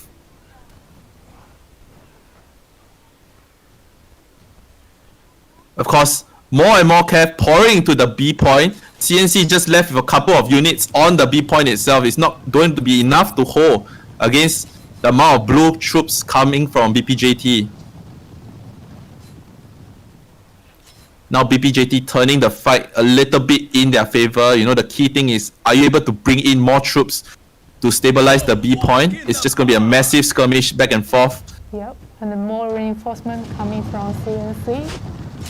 It seems like the blue team's units that have a lot of them have died and they have to get resupplied. Correct. I think CNC doing very well, working together. You can see 3 heroes always trying to kill those spear players from BPJT. Yeah. BPJT group up, find your next kill together. Oh no, I think CNC has a little bit of advantage in terms of hero killing. A lot of white troops coming out from BPJT to deal with the CNC push. Now again, it's just 1 minute, so if BPJT is able to take back this B point for themselves, they could be in a very good setup to win this game. But we just see a lot of white troops coming from BPJT down on the B point. Is it enough to hold against the CNC cavalry, which is going to be spawning soon? And for CNC, Wow, they BP still got 1 or 2 high 5-tier units on the ground, so it can be a disadvantage for BPJT to hold and capture the point B. Yeah. So CNC hero killing just on a different level compared to BPJT.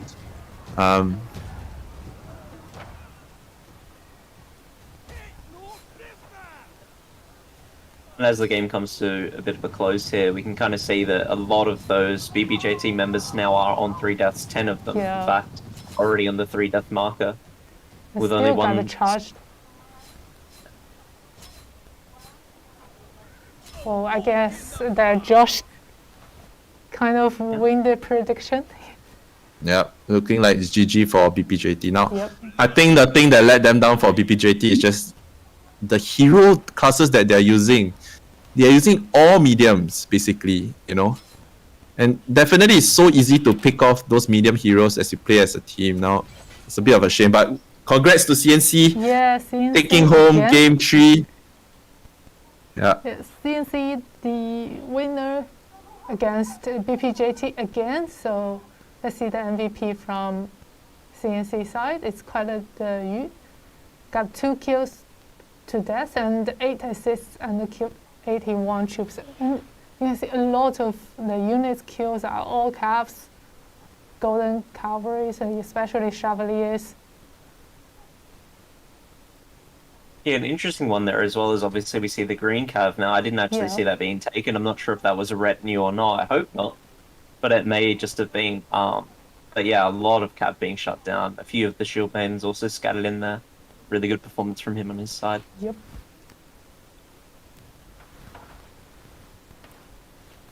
Okay. So of course, at the end of the day, CNC proving that their teamwork in terms of hero killing a little bit better than BPJT down there, rotating their heroes as they get low and picking off BPJT heroes as they get exposed. So that's just really how the fight turned out.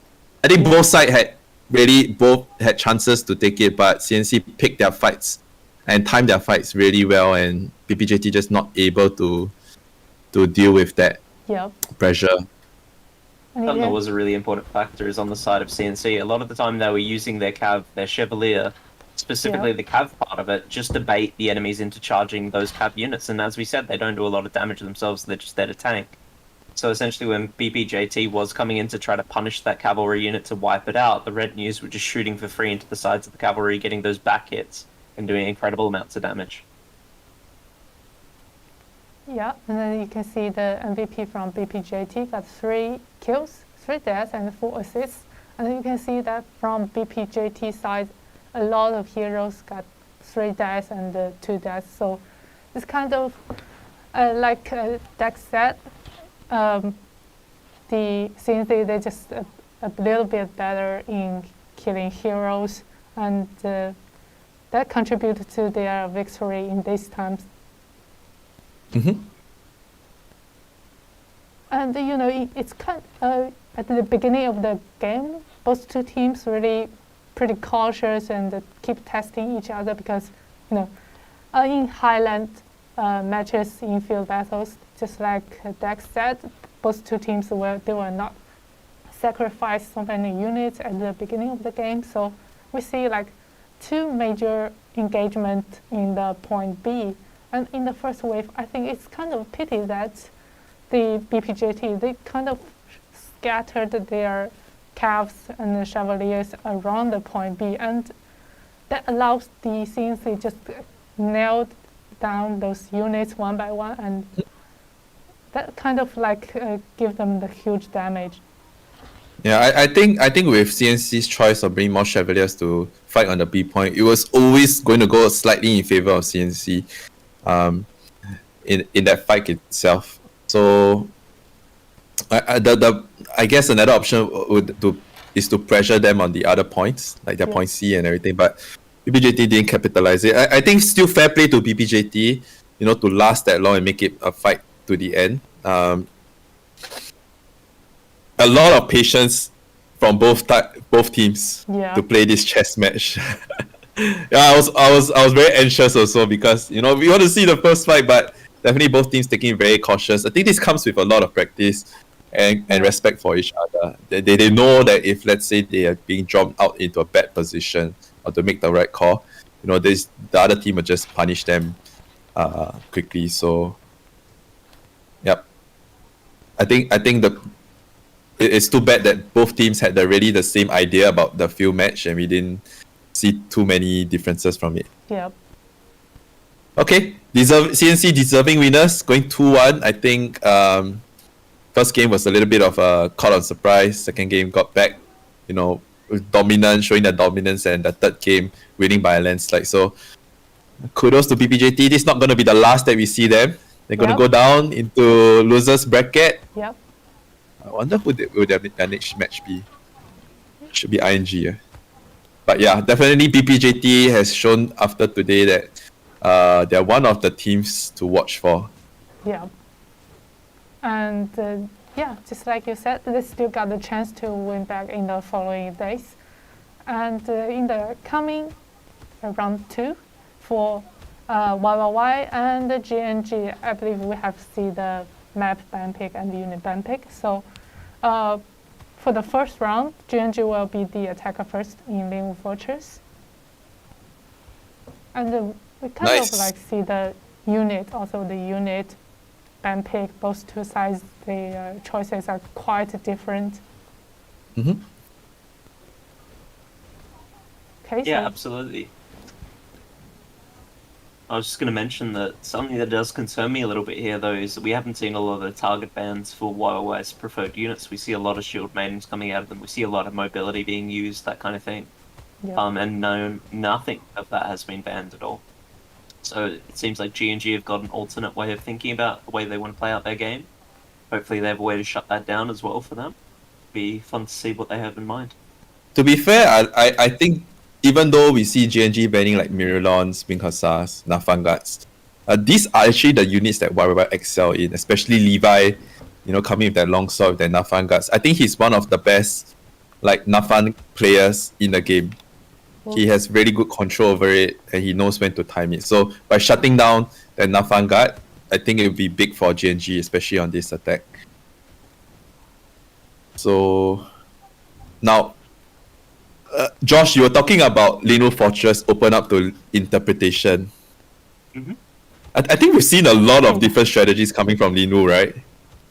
Yeah, I mean, a personal favourite of mine is spawning by that side gate and just rushing in, getting that back supply, and then pressuring A from behind. That's a really, really potent strategy when it comes to random games. Obviously, I haven't seen it too much in the CBL yet, but there is a lot of opportunity for the attackers on how they approach the first point, let alone the final point as well.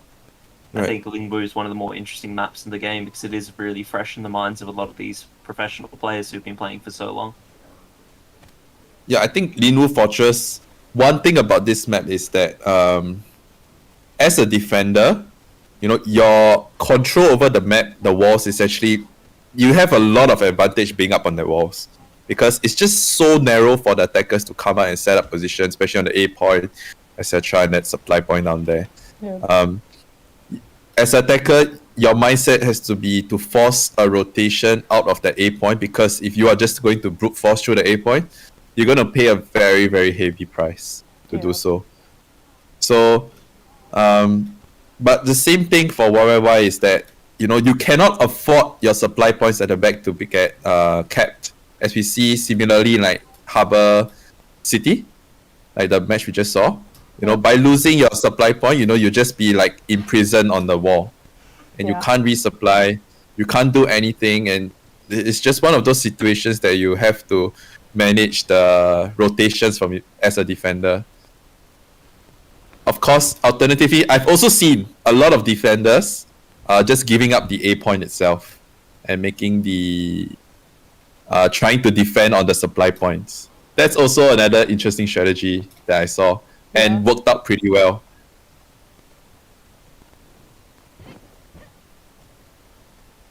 Of course, on this map, we see that Cav might not be so useful.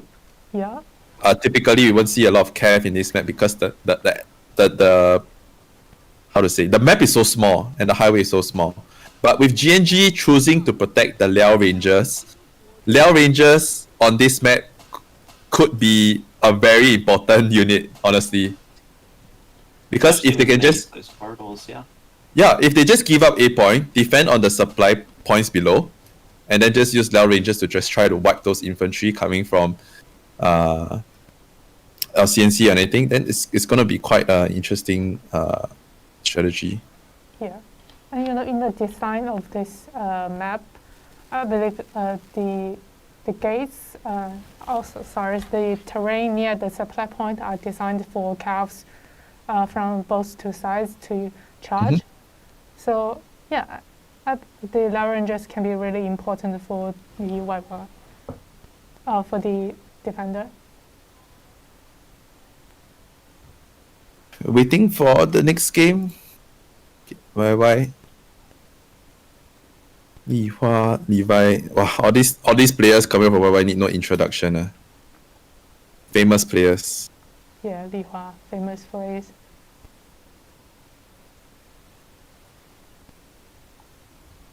Okay, since we're on this topic, we need to have prediction. What has the developers, the booming, what is the prediction?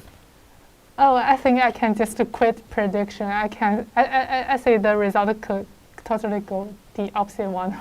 But I will say YYY will be the winner with 2-0. 2-0 again. Yeah. Wow, okay, going bold. Yeah. Josh, what about you? I actually think that GNG have a strategy in mind here, so I'm feeling like it might be 2-1. I do think YYY will take it eventually, though. But I'm guessing another field battle is coming here. Yeah, I agree. On what GNG has to bring to offer. I agree with you. I think it will be 2-1 to YYY. GNG will win on their attack. YYY win on their attack and going to field. YYY with those players, it's just unstoppable on field. Okay, so let's take a look into unit compositions. Yep. Pretty similar coming from both sides. I think the only interesting pick I see coming from GNG is those double X Raiders. Yeah, I really like that pick actually. Knowing that there's the Symmetrians obviously banned away, the Paladins are not being able to be there either. That's going to be finding a lot of value when it shoots into those Rogue Janissaries or Silidars. And GNG on the attack they chose 2 modals, whereas YY no modal, going with more Shield Maidens for the infantry killing. Okay, let's see how things turn out. Of course, apparently there's no cav on this map. Both teams opting to go for full infantry. We do not have the Nafan guard, so ball boys will be that carry unit, that unit that just burns through everything. Interesting, GNG not choosing the ball boys to spawn. Okay. Seems like they're trying to opt into it for that final point where obviously it's a very tight fight. Oh, we see a side gate push, Josh, as There we we see. go. And then, yeah, the strategy I mentioned I wanted to see. I'm happy to see it coming through here. Yeah. And I believe it, Okay, like well- in last time CBL, we have also seen teams like use this and successfully capture the supply point. Yeah, so as we look, GNG opting to change all their infantry at the start. So this is a very interesting call. This is just playing mind games right now because they know that, look, YY has seen their first unit composition. They're probably happy with what it is. But GNG is now finally showing hand and bringing the real they want to bring in. So let's see how it goes. Okay, now GNG opting to push through the A point, the platform, the A point out. Yep. If I had to guess though, I would guess that it would be a bait here coming out to a swap eventually. It seems like they're trying to just posture up here to draw a lot of YY back over here. Yeah, so what you want to see from here, the timer is not, it's not a very long timer for the attackers to do something, right? Attackers cannot afford to take their time to mortar, without using through their first wave of troops. So I always remember this map as an attacker, you're always under pressure to try to force a fight somewhere. Whereas YY, they can see each other, they can see the movement. As a defender, you kind of be a more comfortable spot to defend the A point. Now, how will GNG deal with the setup of YY? Couple of mortars going out, 3 mortars in fact committing to the A point down there by GNG. What those mortars are hoping to do is to force YY to hide their troops under the stairs so that GNG can actually move up as a whole to take the platform on top.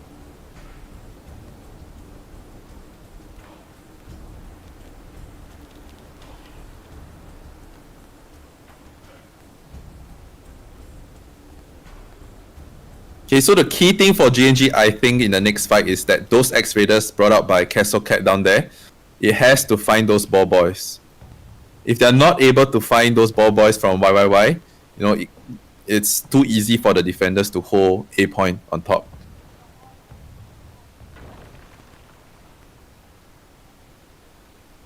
That mortar shot was dangerously low to dropping those ball boys there as well, as it landed just at their feet. Obviously, Billy, they're able to micro them out of the way just in time. Correct. I think GNG definitely wants to find those ball boys coming through. Of course, now YY rotating a little bit more on the A point, seeing GNG's rotation.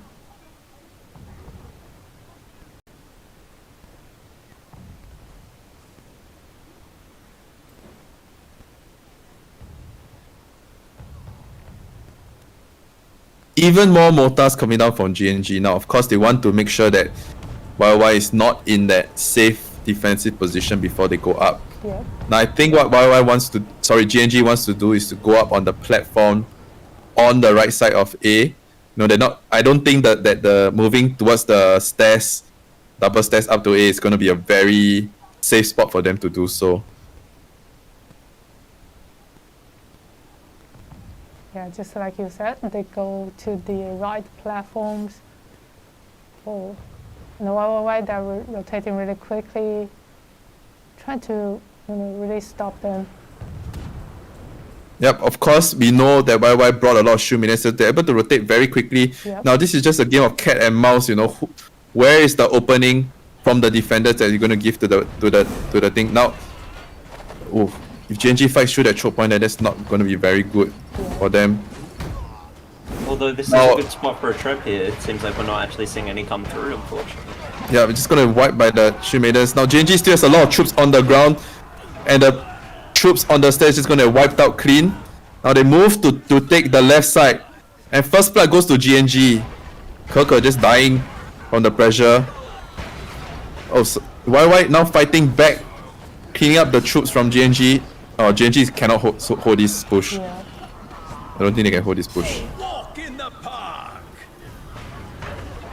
Okay, so big losses from there. As we can see, Raiders just not able to go through and do any damage to the ball boys. About 5 ball boys still healthy. Okay, important thing is that YY immediately retreats back to the supply point to get their second set of troops coming out now. A lot of Reapers, Shield Maidens again, Silidas. And YYY successfully defending the A point the first wave without losing too much. Now, of course, GNG opting to put down a little bit more mortars to deal with, to try to create a space on top. But it might be a little bit too late for them to do so. Again, we have like about 4.5 minutes left to take the A point. Yeah, at this point here, I think they really need to invest the rest of their artillery into capturing this point. Obviously, they've already set up the 10 mortars, but it seems like that just hasn't been effective enough. Right.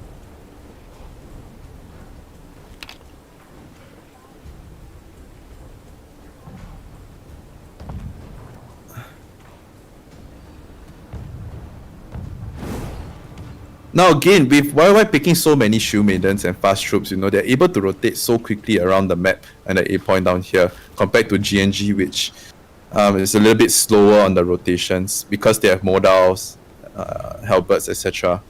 So the key thing for GNG now is are they able to find an angle to attack into this YY defense? Ooh, Bobo's already throwing out their first wave of ammo on top of GNG.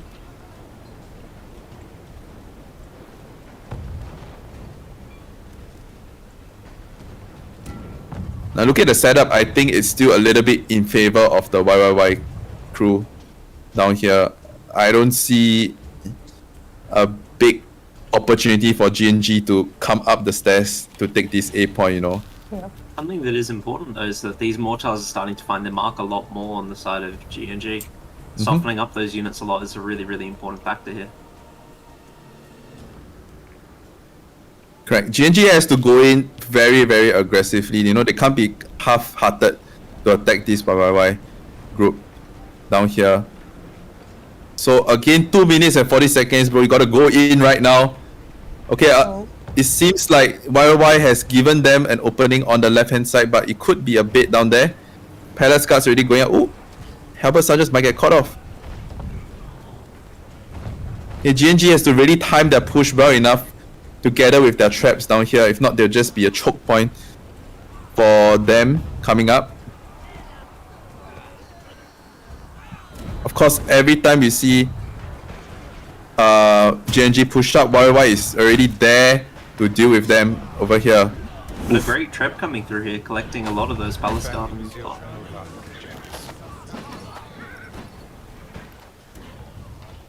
Right, of course, GNG opting to try to push up the left side, but remember the right side took heavy losses. Now YY just going to come in to flank them and trap all of the GNG troops on top of the stairs down here, eating through the back line pretty easily. Halberd Sergeants, you know, getting braced by on top of the point by YY, you know, it's proving like an iron defense coming out from YY. Oh, more reinforcement just totally stopped them. Oh, GNG, they Yeah, just totally got GNG got wiped.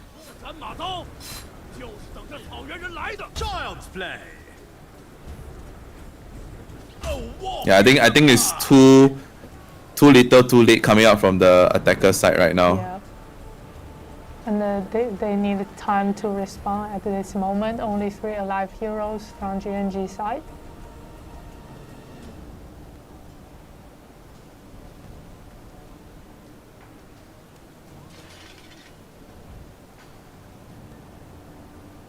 Yeah, YY now see coming out aggressively pushing. You know, they want to assert dominance to go for all the hero kills that they can go through.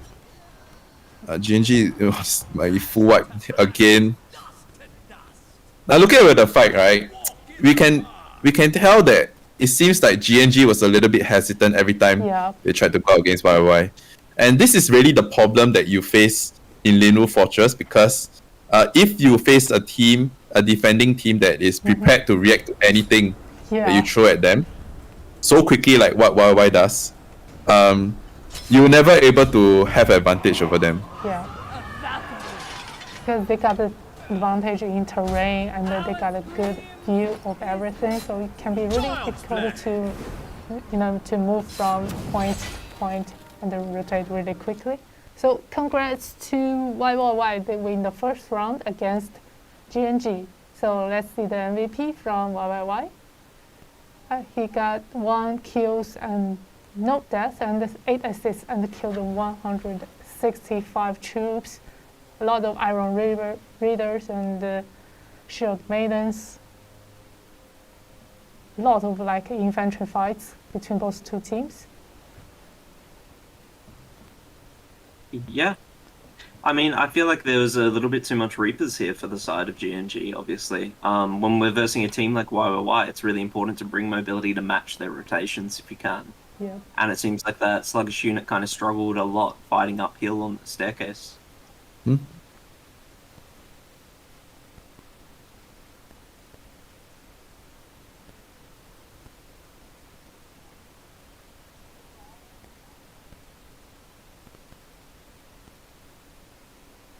Yep, YYY committed to a full anti-infantry lineup down there. So without the positioning, if GNG cannot create a positioning on the A point, that it was just impossible for them to take that point on top there. So this is the map of Linwu. If you're not able to secure a supply point, at least on the as an attacker, it's highly likely that you're not able to take A point. Yeah. So unfortunately, GNG did not capitalize at the start down there, doing some cheesy stuff, taking out their next set of troops, but not taking any map control. And that's probably the reason why they lost. So hopefully they can come back on the next game, Harbour City. Yep.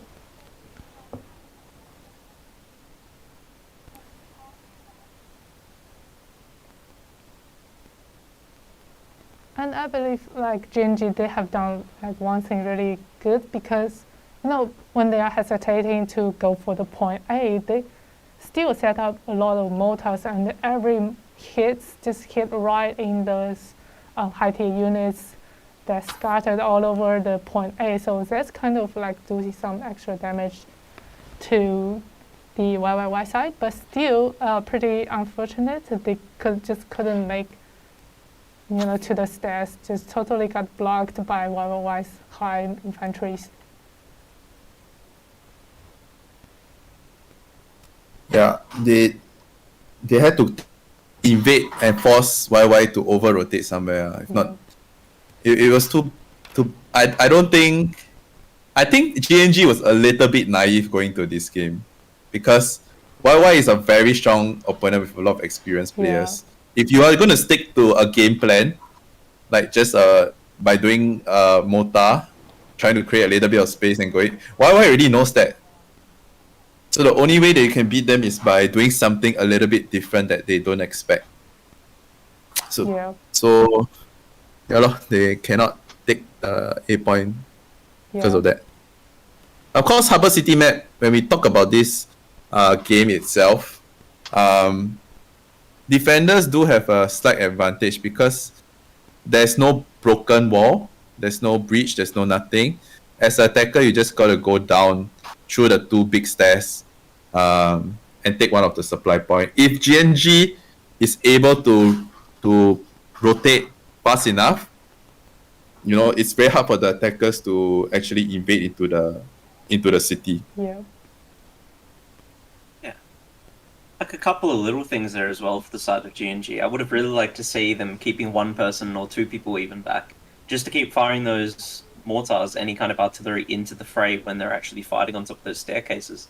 Obviously, when they're fighting the staircases, there's only so much you can do as a hero when it's that congested.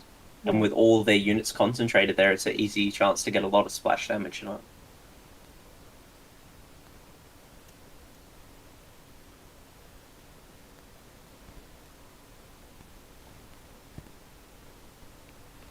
Still, we are waiting for the second round between YYY and the GNG, and the next round, YYY will be the attacker on the map Hidden City.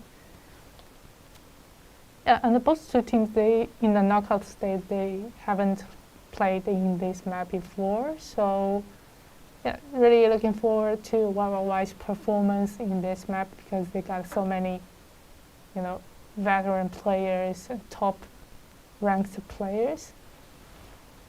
And both two teams, they played in a kind of a traditional way, unlike BPJT did in the last match. Yeah, we almost actually saw GNG trying to play the same way that we see YYY play a lot of the times. What they were doing was they were charging up both sides. They then treb one side and try to focus on killing everybody on the other, but it didn't seem to work out for them there. Yeah. So obviously they're going to have to rethink their strategy, think of how they're going to try to hold on to this city as its defense. Yeah, this kind of like the disadvantage when you write a standard or you have a rehearsal of the gameplay you wanted to, the strategy you wanted to perform in the map, because when you have facing a dilemma in attacking, you kind of find it really difficult to find a new way to make a breakthrough because you have plans that are really rigid, so you can't really think out of the box at that moment. It's hard to react to what the enemy is doing. Yeah. Yeah, because everyone would probably be thinking the same thing, but I need to bring out a PowerPoint slide and see whether we are thinking the right way. Wow. But I think GNG has a little bit of advantage on the Hidden City. They protected the Liao Rangers on their unit pick. So this map on Hidden City, you have a very it's a fight on the corridors, very narrow. Yeah. And this is where units like the Liao Rangers and the Chevaliers with those amazing retinue hero killing ability comes ready to life. Yeah. And as a defender, you have a huge advantage by picking those troops into your lineup. So by GNG picking the Liao Rangers, I predict that they're actually planning for this defense more than for the attack on Linwu just now. Yeah, maybe. Especially, in the last round, they didn't bring any calves from Cavalry. those two teams.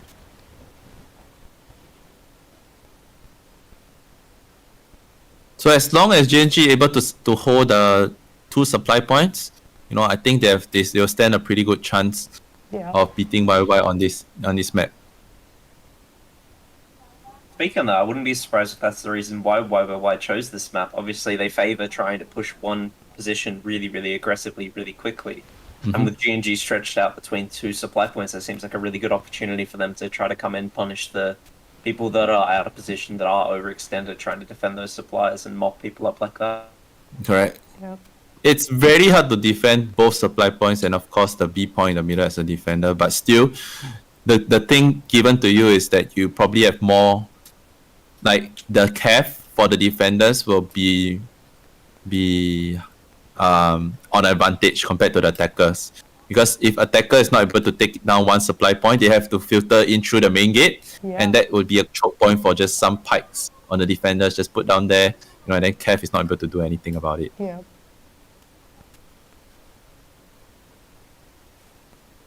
So I think both teams are in. Probably going to see the next game start. Oh my god, come on GNG. Yeah. The next match will determine the result. Who's gonna win the prediction? Hopefully, I can win. Yeah, that's it. I think it's in your favor at the moment. Yeah. Let's see if G&G can pull something out. Yeah, I believe they must have something, they're really good at the map. Because for GNG, they are like really well prepared in the knockout stage. They have played in the Kura Castle and the Harbor City and the Hilong Field, all maps, including this hidden city. I think they are like, just based on their game style, they are kind of like the team got prepared for every map. So I believe they must be something new for this map. Yeah, maybe we have too high expectation for GNG, that's why we are disappointed. But okay, never mind. Okay. Reset. Vegas always say, have to reset your mind for the second game. Yep. GNG, Liao Rangers coming out as predicted. These are the troops that shine on this map. You gotta have a mix of just having a lot of cav and shield maintenance to rotate between your both supply points, while opting for more bracing composition with your halberds, your forte brachio, pikemen. And the key thing is that if GNG is able to rotate faster than YYY before they set up on point, this could be very big for them. Yep. I actually think that GNG are hugely favoured here with this strategy if they're choosing to sally out. I mean, if you have a look at the composition of YOI, they don't really have any answers to it. They have a lot of the Dagger-Axe Lancers there. They can't really respond to the sheer amount of firepower that's going to be coming out of this gold cavalry. Yeah, and looking at GNG's composition, they bring out mostly their Chevaliers on the first push. So, will we see the 15-man push out again? I think we absolutely will, as long as some shield maidens are up there on top of the walls defending, it seems like. Ooh, interesting. And a lot of YOY even having Martellatories and White Troops as their first pushing unit.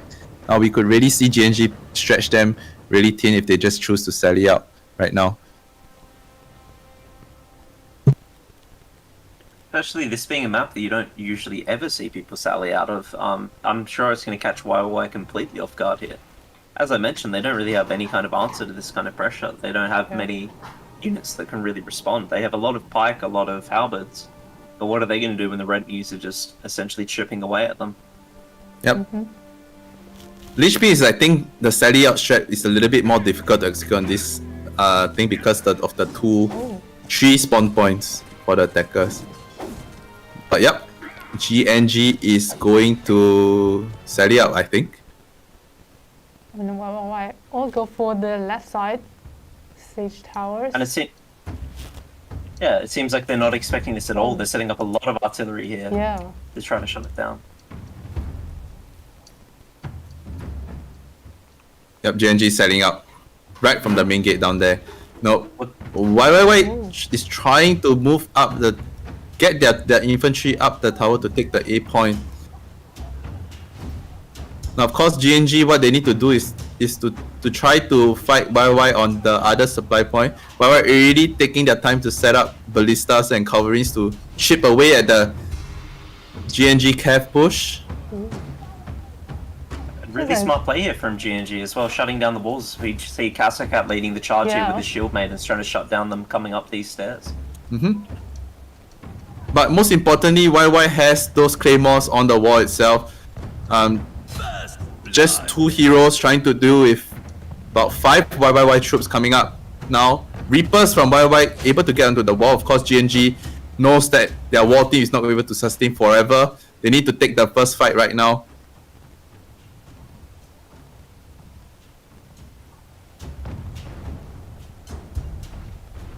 Ooh, you see the thing about this map is that the supply points are just too far away. Yeah. GNG just going in like that. Because now we're going to see the Chevaliers pushing through. Besiege the supply point again, just like the BPJT did. in the last match. Right. Oh, nice charge coming from YY, cleaning up those retinues. They seem to Yeah. lost. They seem to forget a little bit about those Chevaliers down there. Of course, this wave of YY attacker is just going to fall down, but losing so much retinues in the process itself.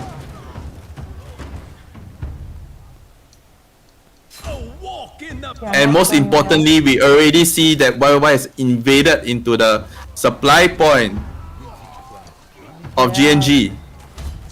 And now all these defenders are not able to rotate into the B point.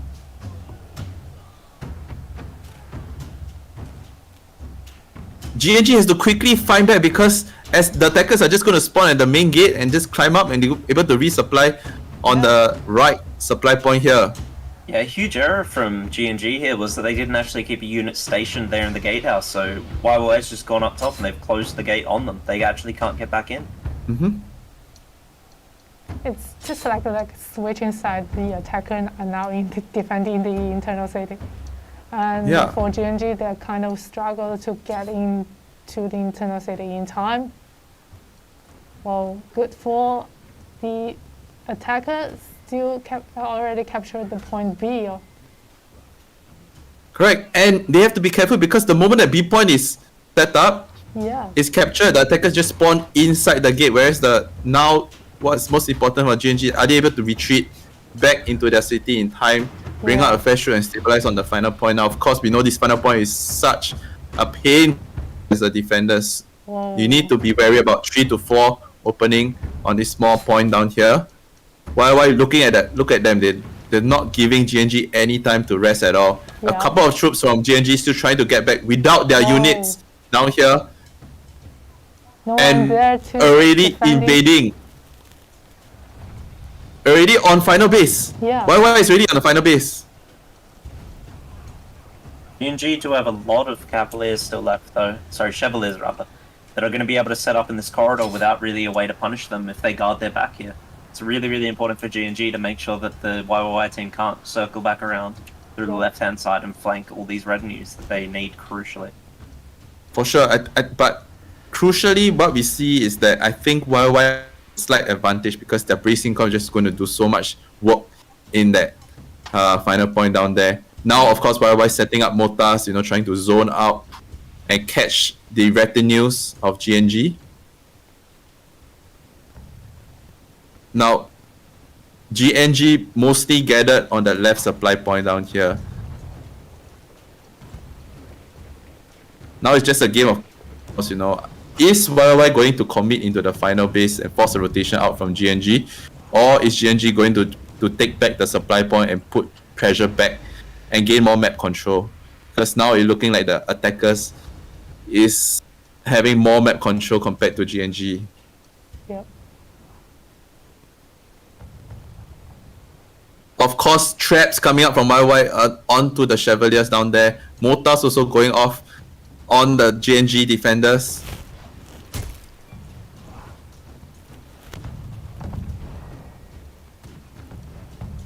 Okay, GNG taking heavy losses down here. I think a lot of their retinues are already down already.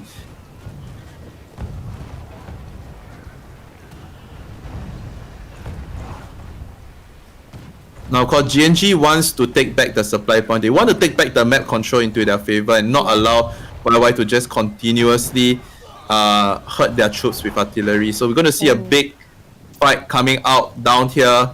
GNG trying to flank and just push through with their massive cavalry superiority. Yep. And doing a pretty good job on the middle. Rushing through. But again, this is in the trap zone. Retinue's doing a lot of work right now for GNG. Okay, importantly, GNG has control of the supply point right now. So this is looking like it's going back in favor of the defenders. Yeah.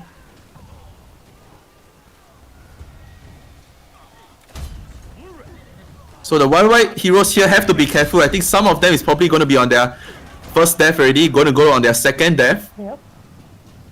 And if the attackers are not careful, they could be on 3 death just before, and it's still 10 minutes to play. Yeah, as you mentioned, see here on the side of YY, 11, 12 now players are already on their 2 death marker. So it's looking pretty scary for them if they don't win this next push. Yeah. Whereas GNG just has about 6 heroes on second death and 8 heroes still on haven't died yet. So definitely GNG has the advantage on the hero count. Of course, the key question now is how is YY going to set up for this? Just 6 artillery left, you know, they can't just pepper down with more mortars that freely compared to just now. What GNG just now doing a very good job rotating and putting back pressure on YY. And again, every time GNG goes in a fight, their composition looks a little bit stronger than YY. So YY has to be very careful. Oh, this is very close. Based on this thing now, there is really no clear-cut winner. Oh, RA catching one more of YYY's hero. Let me try to find who is the hero on second death.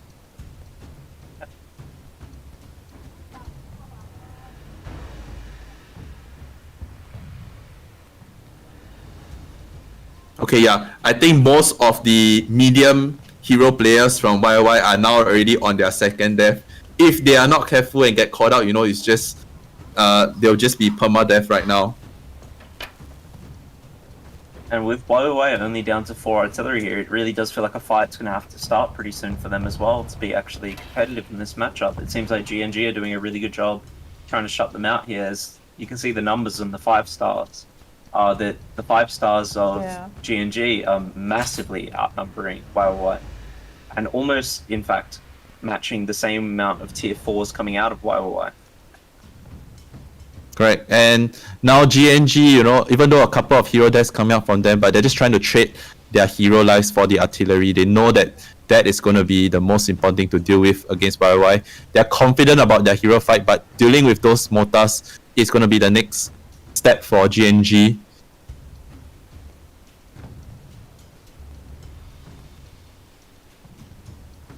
Sneaky little pick there from the YY dual blades to knock out that ballista, as it was the last artillery that GNG could actually set up. Really, really good snipe for him with a risky play that paid off. Of course, the mediums from YY has to be very careful not to get caught out. Ooh, looks like this Pole X coming from GNG might get caught down in the middle down here.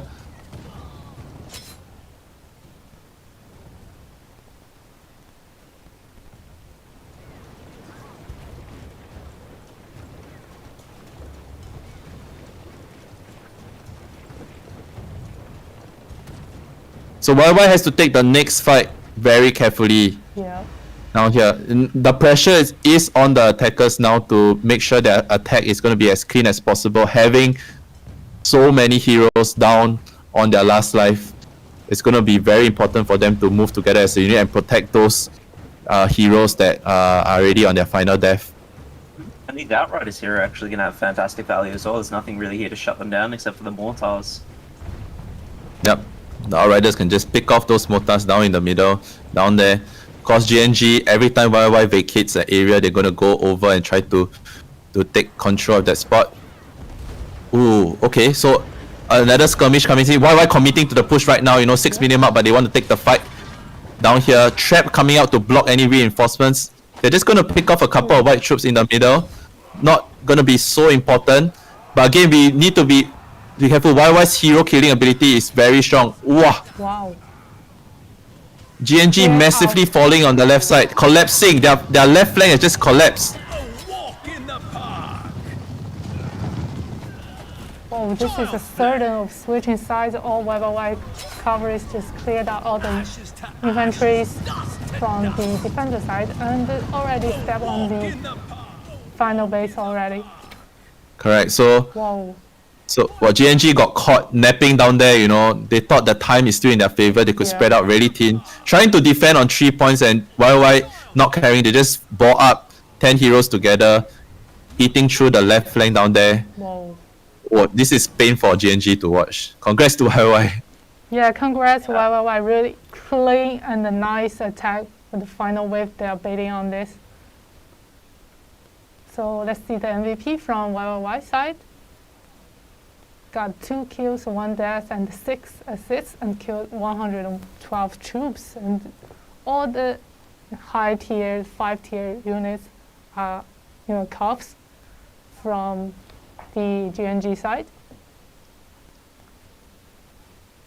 Mm-hmm. And one interesting thing from GNG is that they try to make something new, that they just like send their cops and the chevaliers go all out of the Inferno City and trying to copy the BPJT one, and that move kind of give them the disadvantage at the beginning of the game, because they kind of get stuck outside of the city, and the point A and the point B just totally be an easy ball for YYY. And the MVP from GNG side is Nuki. Got 5 kills, 1 death, and 6 assists. A really strong and powerful hero killing ability. Yeah, I think that strategy worked out well for GNG in terms of the hero killing, but I think that final base defense really, this game was to control, and for them to spread out so thin, got a little bit too relaxed with the timer down there. YY found the opportunity to just snowball and kill all of GNG's heroes in the middle down there. So, what a waste for GNG. Yeah, such a pity.